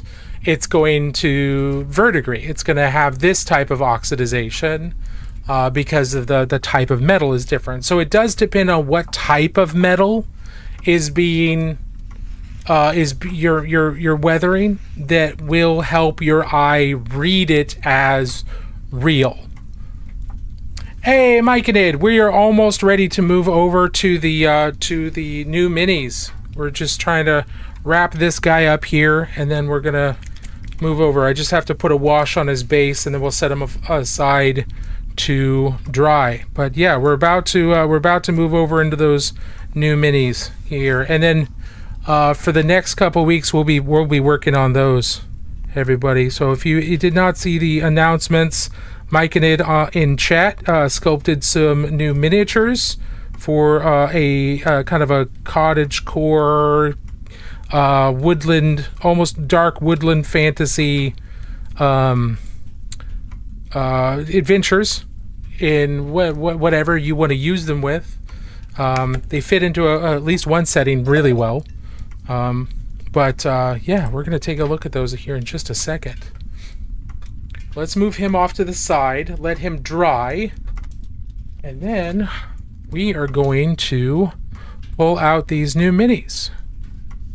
And this line of miniatures, I'm going to snooze the ads here. We'll go.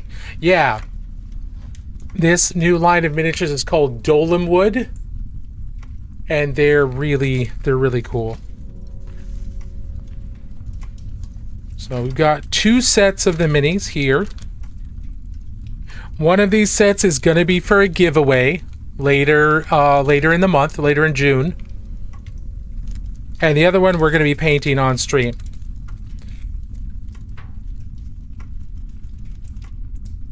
Oh, sorry, we'll call it Wolmendoot. Yeah.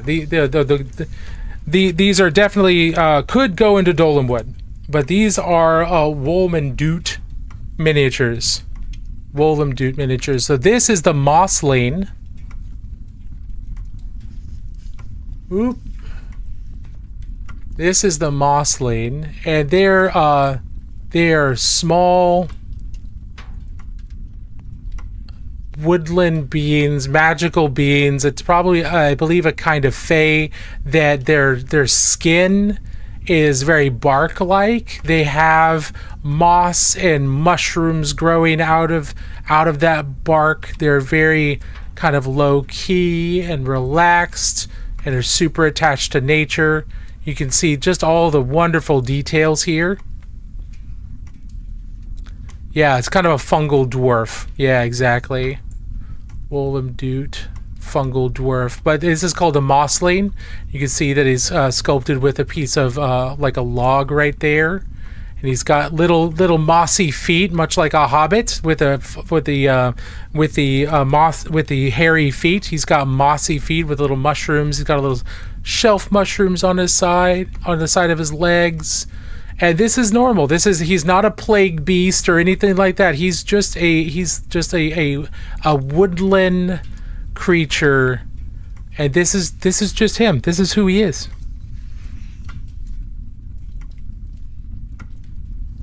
And that's gonna be a lot of fun to paint. I see some supports that I need to clean up a little bit here. And this is, these are all 3D printed. Myconid in the Twitch chat is a sculptor and 3D printer. He runs a print house here in the Portland, Oregon area called Minis by Myconid. And if you there is a link just went up in the chat with a link to his website, but you can find it at myconoid.com. myconoid.com. That's where you can find these minis, but we're just going to be painting these up and looking them over. These are really cool. So here's the Mossling. The next we're going to do is the Goatkin. Also a race that could be easily found within the Wolmendoot setting, but this is a Goatkin. This could also be found in all kinds of other settings, but this is a shorthorn goatkin. He's got a nice little cloak, warm clothing, ready to be out and about in the travels. Is very, very cool. I like the scale of the sculpts. The eyes aren't too small. They're going to be pretty straightforward to paint. A lot of the details are really well sculpted for this, and you can see that the hands are made with ball and socket to make it really easy to put in the different weapons or the different instruments or other other things they can have in their hands. It makes it really easy to glue those in. I don't know if I want to try. I'm not going to magnetize. I don't like magnetizing very much, so I don't want to risk it. But you could potentially magnetize. There's potentially enough room there. I just need to look at the hands. Now the bat guys, the bat folk, he's adorable, and I've got a pretty solid idea of kind of the color scheme I want to do for him. In terms of his fur and everything, I really kind of want to do him as like a fiery redhead. But I needed. We'll see what we end up doing. But these guys tend to be very free spirited, very exciting. They're kind of life of the parties. They also tend to wear not just cottagecore type clothing, but also a few articles of very bright and happy clothing. And they do a lot of music and a lot of instruments and singing. They're kind of like, I don't know, almost the Kinder in a way, with their free spiritedness in the setting. At least that's what I was reading. Unblemished, unbothered, moisturized. Yes, exactly. Exactly. So yeah, no, these are really, really cool minis, and these are just the first three. The first three sculpts from the line, the Wolmendoot miniature line.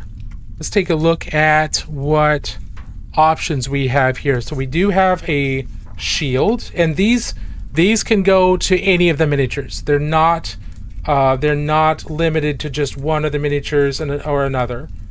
Let's see. We've got a staff. We've got a magic staff here. We've got a shield. We've got another staff. So I'm going to split these up. One is going to be for the giveaway set, and one's going to be for the I'm going to paint the set. We've got a guitar, or it's not quite a lute, but it's because it's got the waist to it. But it's kind of a guitar, maybe a mandolin. Got a bow, very nice bow. I've got a hand with an arrow, so it's ready to shoot. We've got a fist here. I'm going to put the shield over there, extra shield. We've got kind of a pointing hand here. Got a pan pipes. Very nice, very nice. We're going to put the another bow over there. We're going to put the lute, pan pipes, hand with an arrow. It looks like we've got an extra set of everything here too, so we've got a couple different things that we could potentially double up on. We're going to set these off to the side here. Let's see, we've got the bow and arrow. So what do you guys think? Do you think we want to do like them as a band, or as like one a bard, one a ranger, and one a mage? I think I kind of want to do that. I don't think I have enough instruments for them all to be playing a different instrument. Although, I mean, we've got a recorder, we've got pan pipes, and we've got the strum, the mandolin. We could have them just each with a different instrument instead of weapons.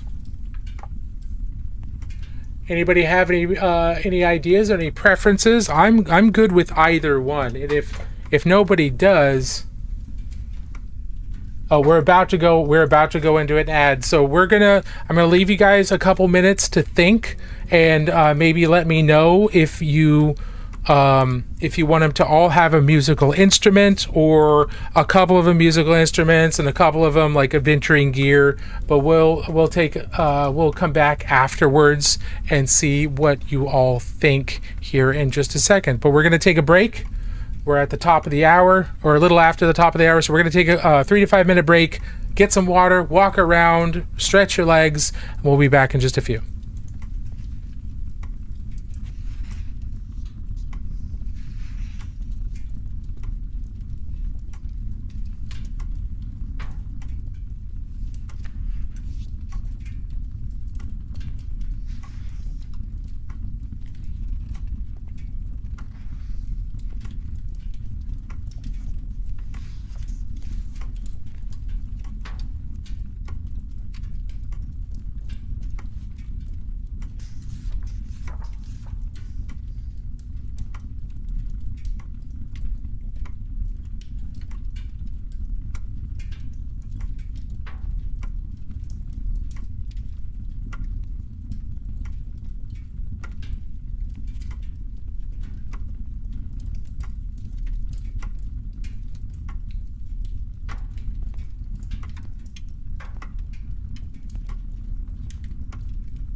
Okay, we are back.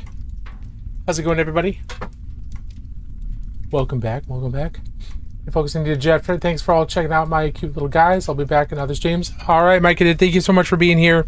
Sorry that about the timing with having to take the break there. I do not give a choice.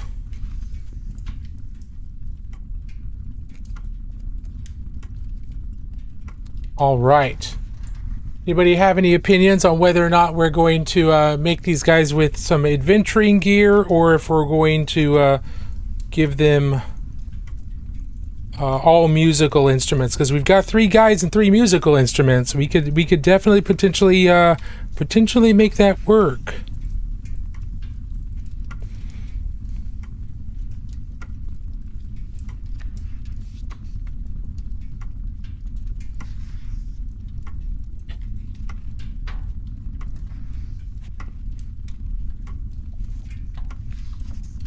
Although his pose is definitely a little bit more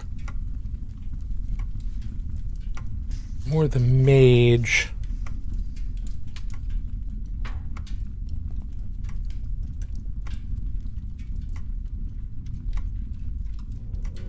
How about both? No actual opening?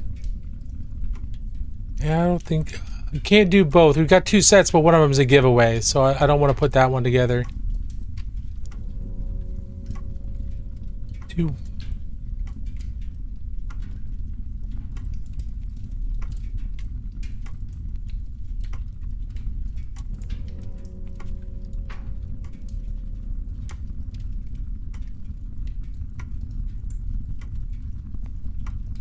Well, we might actually end up doing both.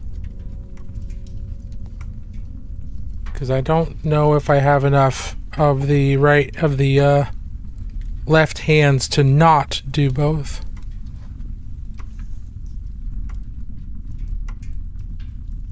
Yeah, that's right hand, that's a right hand. Yeah, we might actually end up doing both.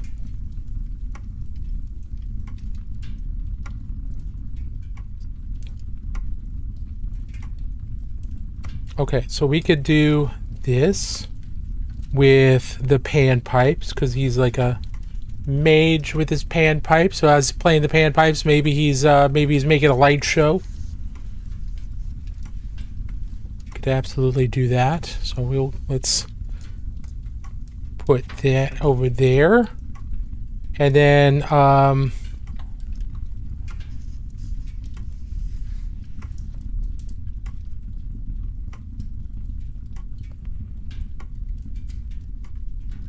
should he be playing the recorder, or should he be playing the guitar? Does he seem more like a guitar guy or a recorder guy? I think he seems like more like a recorder guy.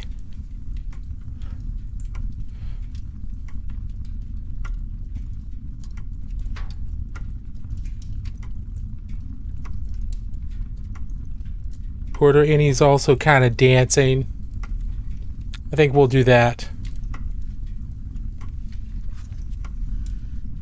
And then that means that our mossling, he will be the dude with the guitar.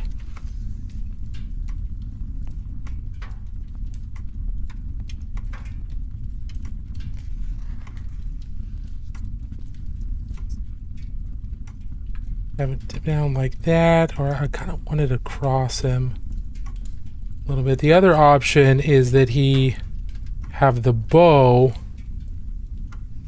but he doesn't seem, he's like a mouse, he's like a moss dwarf. I don't think a bow fits him terribly well.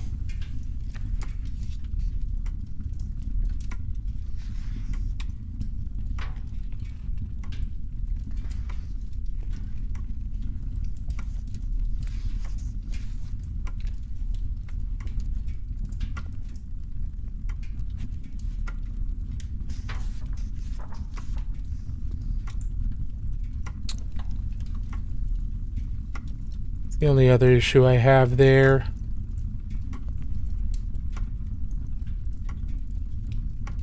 It'd be kind of like that. He'd be kind of cool.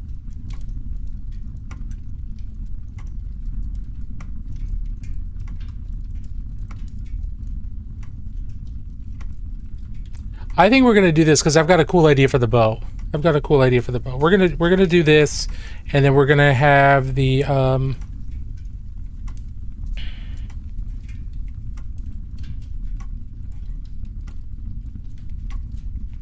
yeah, this is what we're gonna do. Not gonna do the guitar. I don't think we're gonna do the panpipe, the mage. Okay, so let's look these over before we start gluing anything. We're gonna need to potentially clean some supports up. Potentially. Make sure everything's got a nice fit to them.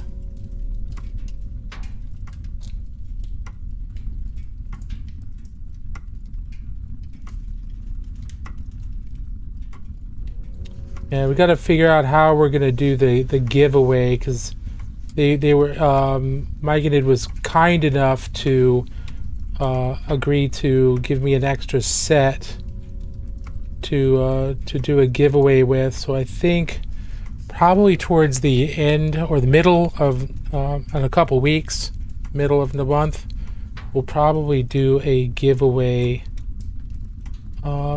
for a set of these.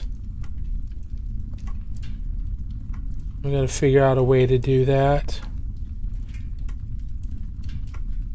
I don't do giveaways very often, but I like these minis so much, and they were kind enough to offer us some more, that I want to be able to do that. Let's change the title.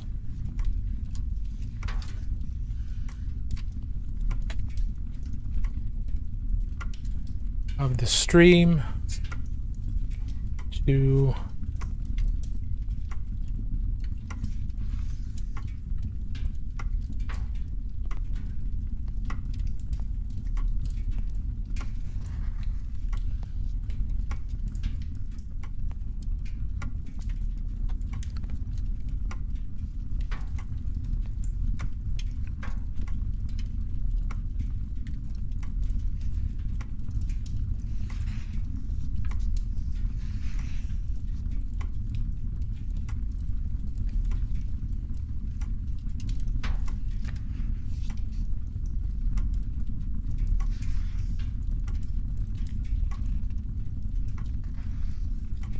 okay, so we've done that.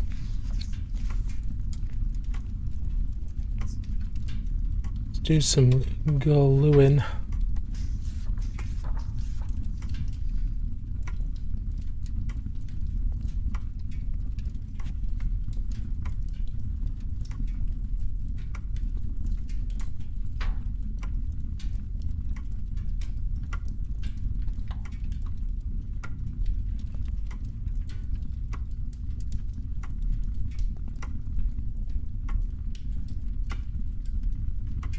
Nice and easy to glue up there. There's some sanding I need to do underneath the sleeves, but that's okay. We've got our panpipe wielding mage, and then we'll do our dancing ratkin or batkin dude with his recorder.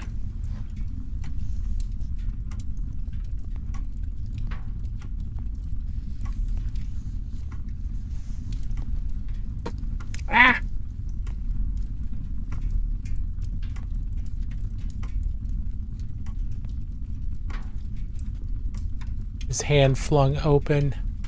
I think he looks really cool that way. He's going to be a lot of fun to put on a base. Now the next question is, do we put him on forest bases, or do we put him on like a tavern base? Because I mean, this guy's got a log already on his base, so it's probably going to have to be a forest base, and that's okay because this is all you know, forest fantasy with it's kind of forest fantasy, so it'll fit there. I have also, in preparation for this, I've been doing like a cottagecore board on Pinterest for getting ideas for color palettes for cottagecore.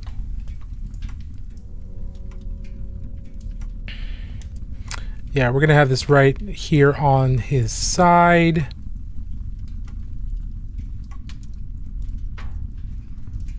We could have it right in front of him too, but I don't want to block too much of the details of the rest of the miniature.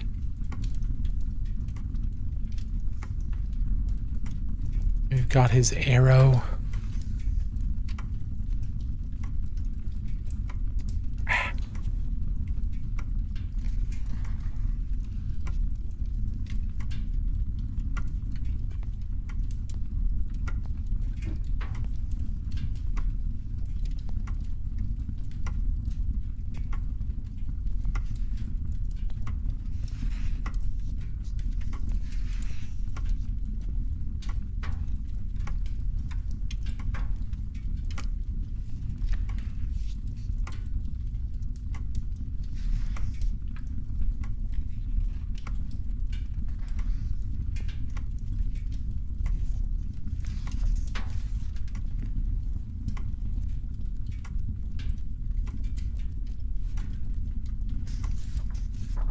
He's ready.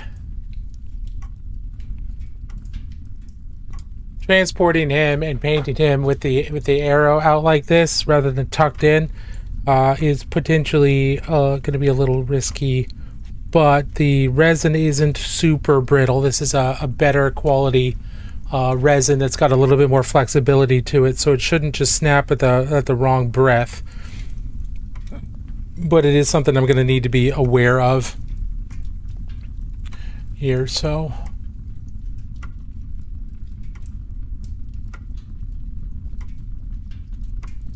got him ready to go, and then we've got our rat guy, or our bat guy.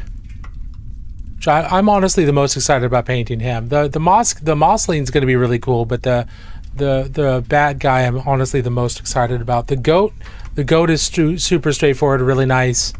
But out of all of them, the bat guy is the one that I'm the most excited about.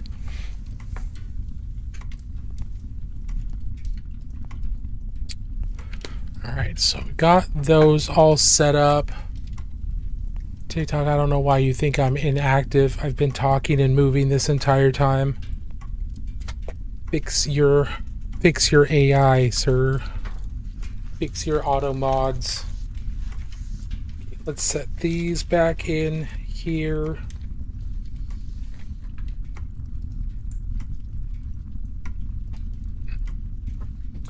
Okay.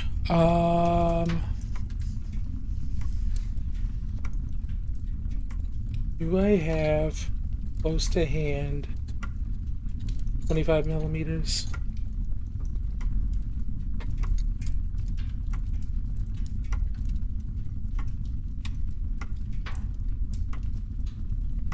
Yeah, I have.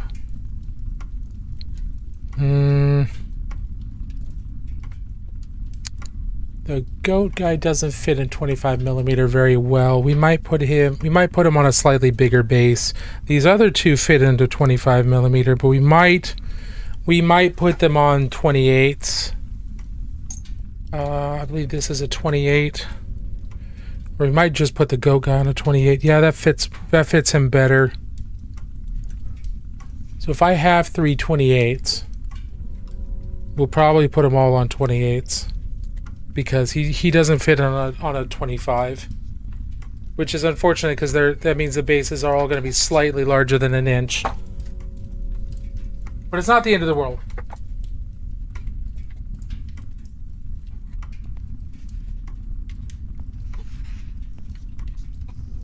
By no means.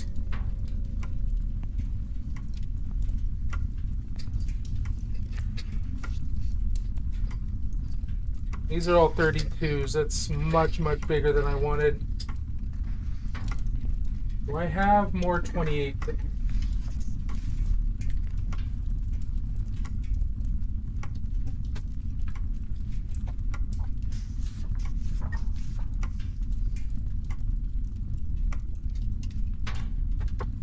That's a 32.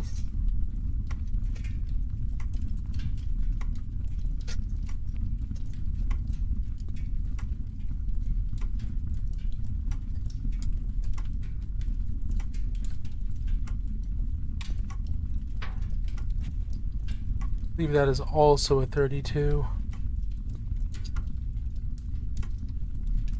Alright, I need to check one spot to see if I have more 28s in a bag somewhere.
I do have more 28s.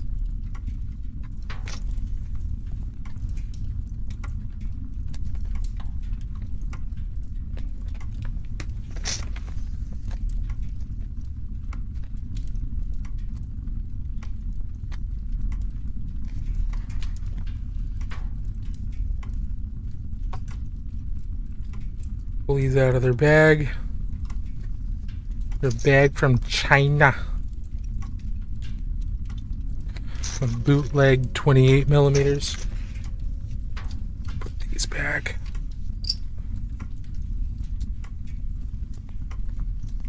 Get all kinds of bases off Amazon and other places. If you don't like Amazon, you can buy them other places, but a lot of companies make plastic bases. A lot of companies make them. It's very handy.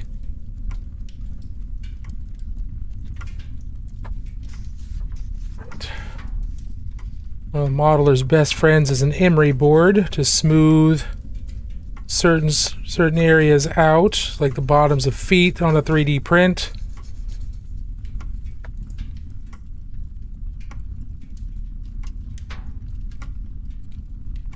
Bottom of some sleeves if you can get to them. So we're gonna start out with our jolly dancing dude here. We're gonna attach these guys to the bases, and then we'll add the things like leaf litter, dirt, maybe a couple little sticks or branches, things like that to them.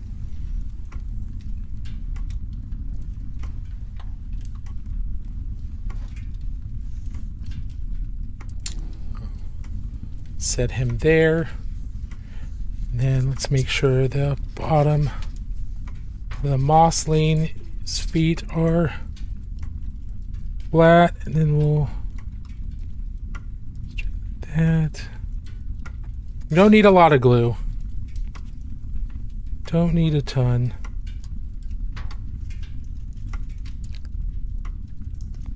So we'll have him there, and we'll add in more, and then we've got the goat boy.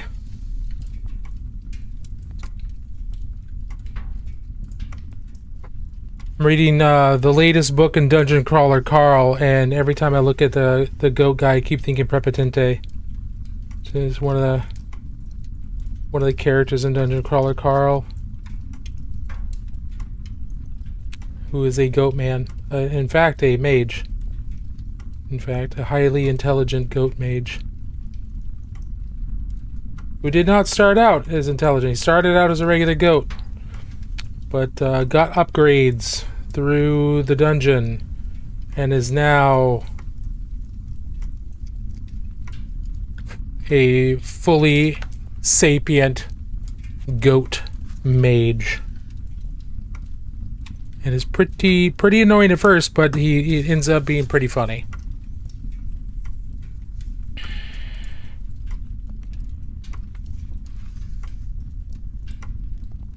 Got a very wide stance. There we go. We've got all three of them on bases. And then we need to start... I'm gonna, over the weekend, I'll start prepping their bases and get them ready for Tuesday. And get them primed for Tuesday. We're not gonna get their bases built and primed on stream tonight. I do build the bases and then prime the models on the bases. This is what I tend to do. What's Necromunda? I'm pretty early, but I guess I don't know what that is. Oh, that's okay. Necromunda is a game by Games Workshop, the same company that makes Warhammer 40,000 and Warhammer Age of Sigmar and the like. And it is another miniatures game set in the Warhammer 40k universe on a planet called Necromunda. And this is a massive planet that's covered in giant hive cities, which are nothing to do with insects. They're giant metropolises that have built on top layer after layer after layer. It's built up and up and up until it's about 9 miles tall at the tallest point. So it looks like a giant cone volcano almost. And Necromunda is a game that takes place in one of these hives, and you are, as a player, control a gang of underhivers, basically criminals, who are trying to survive and eke out a living within the hive. So it is a small scale game where you've got a gang of 8 to 10 people, and you fight other gangs that are controlled by other players in the same thing. So I've got a video talking a little bit about it that I made last year. I do want to try and make more videos about Necromunda. There wasn't a huge amount of interest, but I really like Necromunda, so it's something I would like to do some more of. But yeah, it is a small scale skirmish game set in the 40k universe, but there's no Space Marines, no Eldar, nothing like that. It's all civilians and hive scum and criminals and gangs and merchant houses and the Adeptus Arbites, all fighting from day to day. So it takes all that conflict at the big galactic scale that 40k is and brings it down to this immediate small area. Yes, there's a massive series of miniatures for it. You can find it on Games Workshop's site under the Other Games area, and you'll see a section labeled Necromunda. In my opinion, some of Games Workshop's best miniatures are Necromunda miniatures. They have a massive amount of leeway for stuff they're able to do, and the types of designs they're able to do with Necromunda versus stuff that's a lot more solid in its conceptions. Like Space Marines are going to end up looking like Space Marines, right? Necromunda, you've got a lot more leeway with what you can do.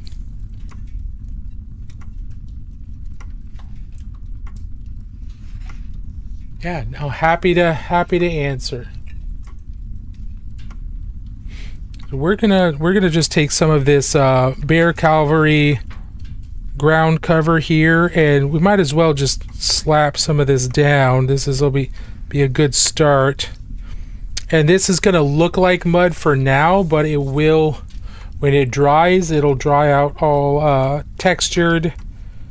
Bear Cavalry makes some really nice ground texture. It's got a lot of different sizes to the texture, and one of the reasons for that is because it's recycled coffee grounds mixed with recycled house paint. That's a large portion of this. There's some other stuff like paint to make it a single color. There's other colorants and things like that in there, but it's mostly coffee grounds and recycled house paint, if I remember correctly. Definitely the coffee grounds, because you can smell the coffee. Like, I can smell the coffee right now.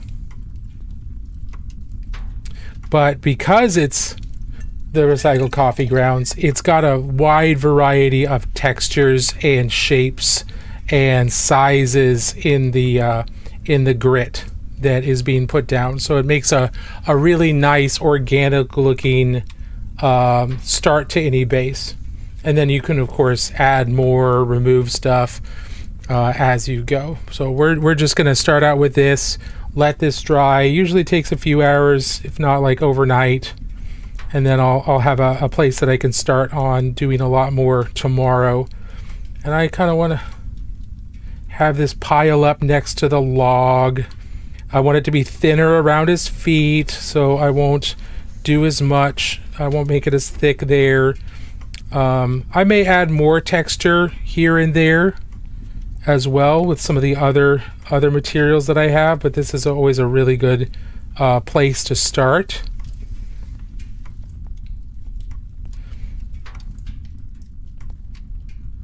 It's usually good enough. And you thin it out with some water, and it's really easy to put down. It's not super difficult to work with. When I got it, it was really easy to work with, and then I left it open a little too long, and it started drying out. So I just added a bunch more water, and it's good as new. So this is something that you can revive with some water, and then it'll be really easy to push and pull around the base all over again, which is very nice, because I was worried that I'd ruined it, but nope, it's more robust than that.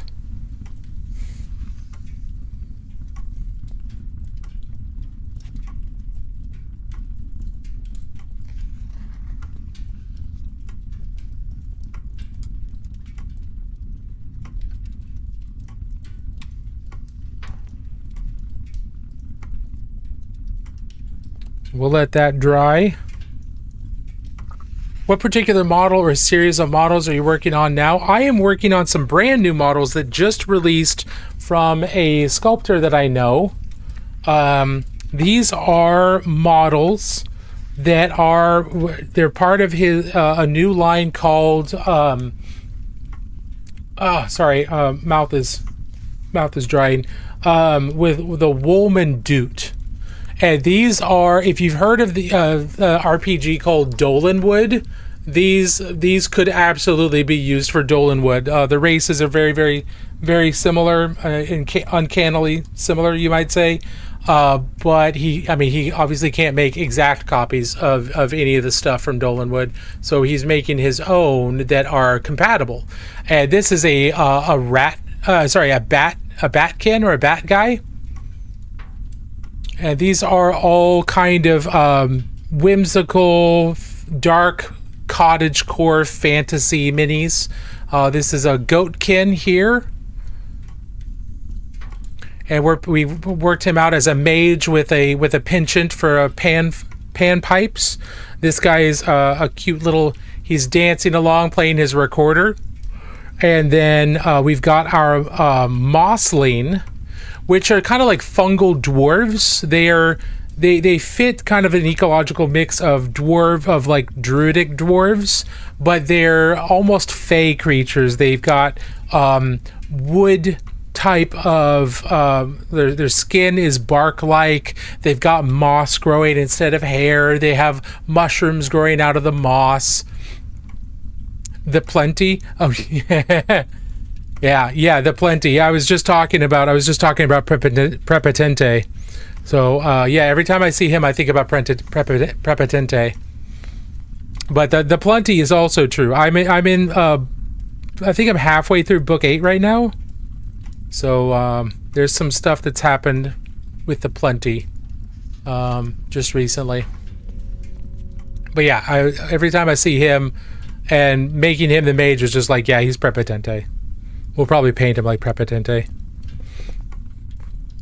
But yeah, I want to...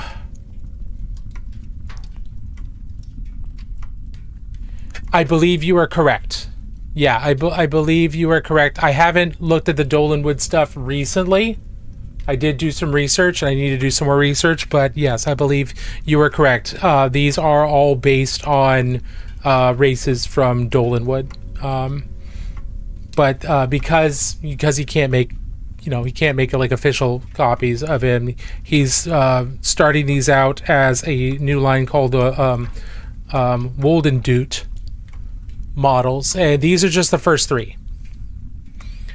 I've got to run. Thanks a lot. It's been fun talking to you. Hey, Kyle, no worries. Take it easy. Thanks for being here. Appreciate you. But yeah, these are just the first 3 models out of a whole bunch that he wants to do. So we're gonna set these off to the side, let them dry. I know some of you have seen this guy, and I, for the longest time, thought he was just a dwarf. Then I realized I saw on Mindtaker Miniatures a Gotrex and Felix, really old models, like old metal models, and this is Gotrex. This is supposed to be Gotrex. This is a 3D printed, basically copy of an old Gotrex, old school Gotrex model. The axe is almost the same. Everything else, the nose chain is the same. The eye patch is the same. So I didn't realize that. So this is actually supposed to be Gotrex, but because he wasn't printed right, and I put a shield on him, now he's just a dwarven dude. He's just a dwarven fighter. We're not going to besmirch Gotrex's reputation by having him use a shield. This is just a dwarf who has no problem using a shield, and he likes this vibe. But, yeah, I saw that recently, but yeah, he's almost done. Just need to do his base and then his pants. And the little rune stones down there, so we need to do those, and then and probably his eye patch is black or something, but then he'll be all finished. He was a pretty fun model to do. Next model, this Feudum model from Warcry. He's basically done. Need to do his base as well. I want to put some grass tufts on his base, and then do that. But he's basically done, I believe. So we've had quite a few things finally kind of end up being finished. I think the next War Crow model we'll do eventually is this White Tiger that I got at Gen Con a couple years ago, and I'm just now putting them together. This is kind of appropriate because the Warhammer Total War just released the White Tiger models for Grand Cathay, and the Warcrow is obviously not Warhammer, but I just thought it was funny that I've got him finally put together, and then the White Tigers are released for Grand Cathay and that. Oh, Kobe the Painted! I did not hear a raid alert. Oh my goodness. I am so sorry. How's it going? Thank you all so much for being here. I appreciate that. Kobe, what'd you do on your stream? How did it go? Why didn't I hear a raid alert? Kobe raid is good. No, good. Glad to hear it. Why didn't I hear a raid alert? What's going on? I don't like that. A wizard is never proto-pagans. Nor is he early. He arrives precisely when he means to. Okay, there we go. He was painting up a corpse cart planed with oils. Oh, very cool. I have yet to dive into oils, and I'm gonna be honest, I doubt if I ever will. for like fully painting models. Partially because I'm stubborn, partially because I'm afraid I'll like them too much. And I've spent so much effort in learning acrylics that I don't want to start myself over. You're only using it for non-metallic metal right now. I'm enjoying them a lot. Good. That's cool. Yeah, non-metallic metal, oils for non-metallic metal. I could see that working pretty well, just because you have so much blending time. I could absolutely see that working fairly well. And that's one of the really nice things about oils is they're open for so long that you get lots of time to blend and do all that. So I totally see the advantage of them there. This is the model we've been working on for most of the stream. This is a Brute from Doom 1490 Doom. And we obviously did some non-metallic metals for this, some basic non-metallic metals, but also did some fancy little stripes on his pantalones. And got his base started. And I wanted to add some greens and some other stuff to indicate that he's kind of this is kind of post-apocalyptic, let down, run down streets. Versus, well-traveled. Because 1490 Doom is post-apocalyptic medieval Europe. The creeping death fog has swept across great deals of Europe, and it kills on touch. So these guys are out and about trying to get resources and survive against not only the creeping death fog, which will kill you very quickly, but also against other groups of scavengers. It's kind of like think of the game as like kind of King of the Hill, grim dark medieval version almost. So I want to have some like moss and stuff on the roadway. Slime and the like.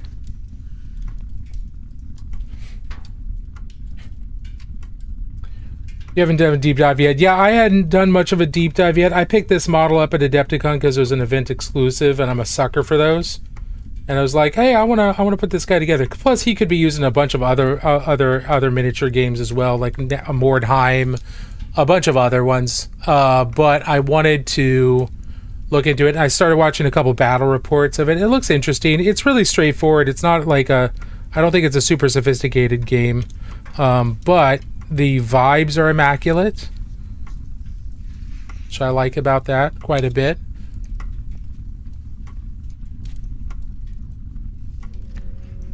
So yeah, so just got his base mostly done. So he's basically done at this point. We started him last stream, and now we're finishing him this stream. You can see some non-metallic metal on the weapon. The armor is all dinged up, and it's like kind of a duller non-metallic metal. Non-metallic metal is great. Hey, thank you so much. Appreciate that. I appreciate that. So for those of you who are brand new, I'm sorry I haven't introduced myself. My name is Ryan. I'm the Useless Wizard. We are down here in the Great Library of Magic in my study. You can hear the grandfather clocks and the pages turning behind you and the crackling of the fire here in my study. You can even see it cast upon my face as we are snuggled up and warm in the deep, dank reaches of the Great Library of Magic. I was at the Wizard School of Magic, but they kicked me out. They didn't want a useless wizard there. They didn't want a useless wizard teaching, so they sent me down here to watch over the Great Library and entertain guests such as yourselves and students who are down here doing research and keeping you all out of trouble, or at least trying. So we just hang out, we talk about all kinds of nerdy things, paint minis, and keep out of trouble. Now, you can get into a little bit of trouble if you want to. You can go search the library by doing exclamation search in the chat, and that will send you out on a short little jaunt to see if you can find one of the lost books, a lost tome. And if you do find one, you're able to tell us what the name is, who wrote it, and a little blurb about the book, and we'll add it to our archive. And then later on, you or someone else could do exclamation point read, and a random book from the archive that another student or another visitor has found in the past will be surfaced up to you, and you will be presented with that. This is another model we've been working on, just kind of like a palette cleanser. He's not quite done. I need to do his pantalones, but we used him for a lot of really good examples, especially quickly painting some basic non-metallic metal and the like. This is a 3D printed Gotrex. I didn't realize it was Gotrex until recently, but he was a failed print. His arm didn't print all the way, so I slapped a shield on him. So now he's not Gotrex, because Gotrex wouldn't use a shield. Now he's not Gotrex. He's just a dwarven fighter who uses a shield and an axe. That's who he is. Interesting. I'm gonna have to go play with that after I walked off. Hey, no worries. No worries. I don't know how much longer we're going to be on. We are about 5 minutes away from my normal stopping time. And at the moment, we are waiting for some stuff to dry on the bases. And that won't be dry until tomorrow. But here is another mini we're almost done with. This is a Feudum model from Warcrow.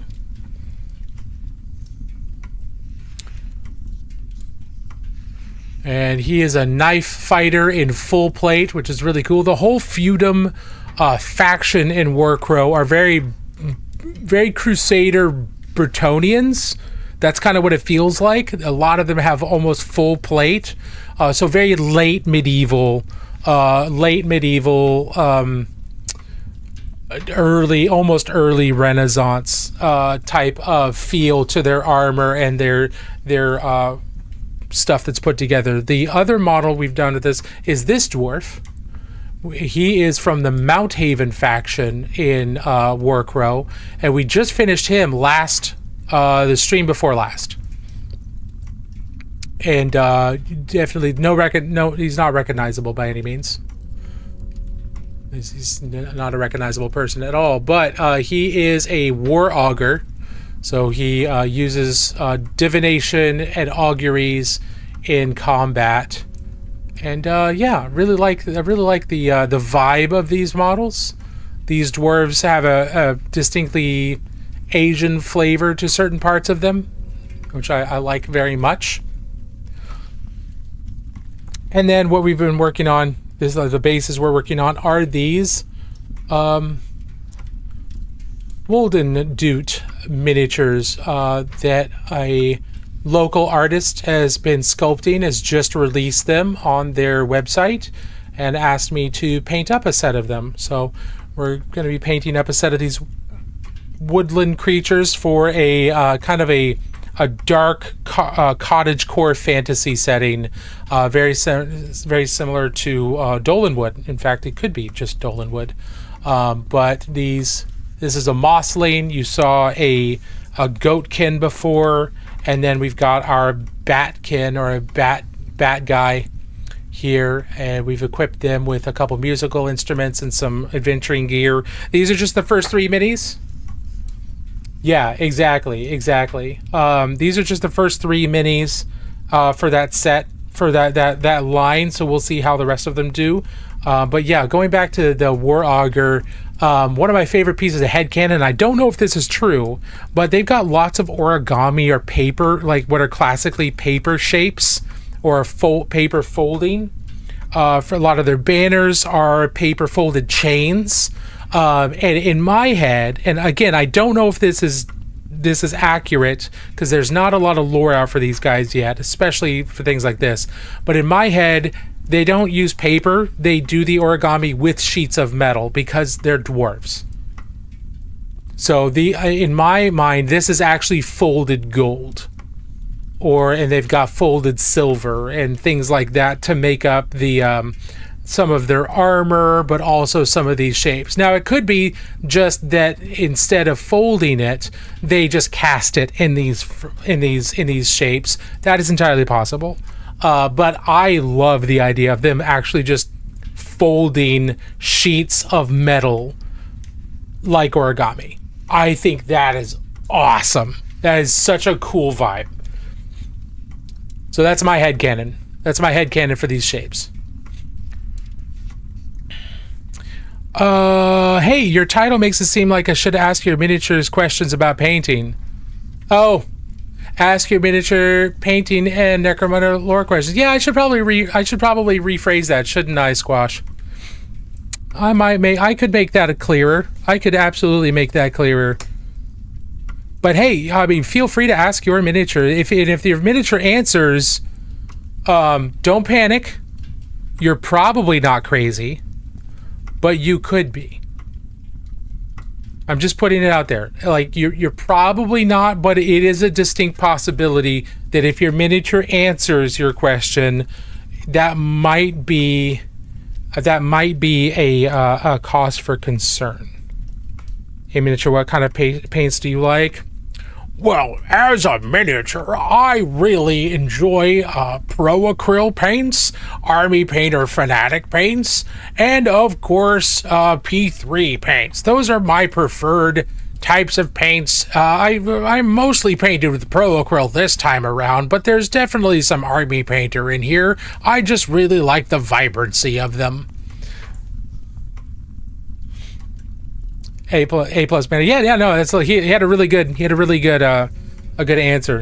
Now, because this isn't your miniature and he'd still answered, but it's not your miniature, don't worry about it. You're probably fine. Now, if your miniature spoke back to you, that could be concerned. But because this is a magical library and I'm the librarian of a magical library, this is common. This is normal. Like, don't worry about that. This is fine. The miniature's talking to you, answering. That's expected in a magical library. So we're all good there. Okay. Let's see. We need to do tufts on him, and then paint his base. We need to varnish him because he's basically done. And then we need to paint his pantalones. And probably a couple tufts or something on his base just to give it some more life, and then paint that. So that's probably what we will. I'll take care of a lot of that over the weekend. I'll also add some more to the bases for these guys to make them a little bit more woodland. I'll prime them over the weekend, and then Tuesday when we come back, we'll launch into painting these guys. And we're going to be using kind of cottagecore color palettes. So I've been going on to Pinterest and other kind of mood boardy type places and looking up cottagecore clothing, cottagecore color palettes, because a huge amount of what makes an aesthetic isn't just the shape of the clothes and the texture of the clothes. They've done a really good job of capturing some cottagecore influences here with these textures and these types of shapes. Like, look at this. Like, he's got his belt is, it's got some really loose woven burlap or some cloth. He's got little bangles, so it's very cottagecore in a lot of ways. Now it's about the color palette, because doing neon, like a neon or fluorescent red, that's not very cottagecore. A burgundy, or like a navy blue, or a linen gray, or something like that, that fits into cottagecore. That fits into the vibe. So that's what I've been doing a lot on the back end, is researching cottagecore color palettes. So that's what we'll be tackling and starting that out on Tuesday. So if anybody's interested in seeing that and seeing these cool little woodland creatures getting painted up, starting on Tuesday, we'll be back then at 6 p.m. Pacific Standard Time. And we usually go from 6 until 9, or until I'm emotionally exhausted, because I'm an introvert, and being on all the time for stream is enjoyable, but it's a lot of work. It's a lot of emotional work, but it is enjoyable. I do have fun doing this. Absolutely. It's just exhausting because this is not my being on and chipper and trying to be vaguely entertaining is not common. It's not my normal state, but I also don't want to be boring. Right? So appreciate y'all being here. We're going to go ahead and let TikTok go, and then we're going to end. Actually, we're going to stop YouTube stream first. Boop. That's done.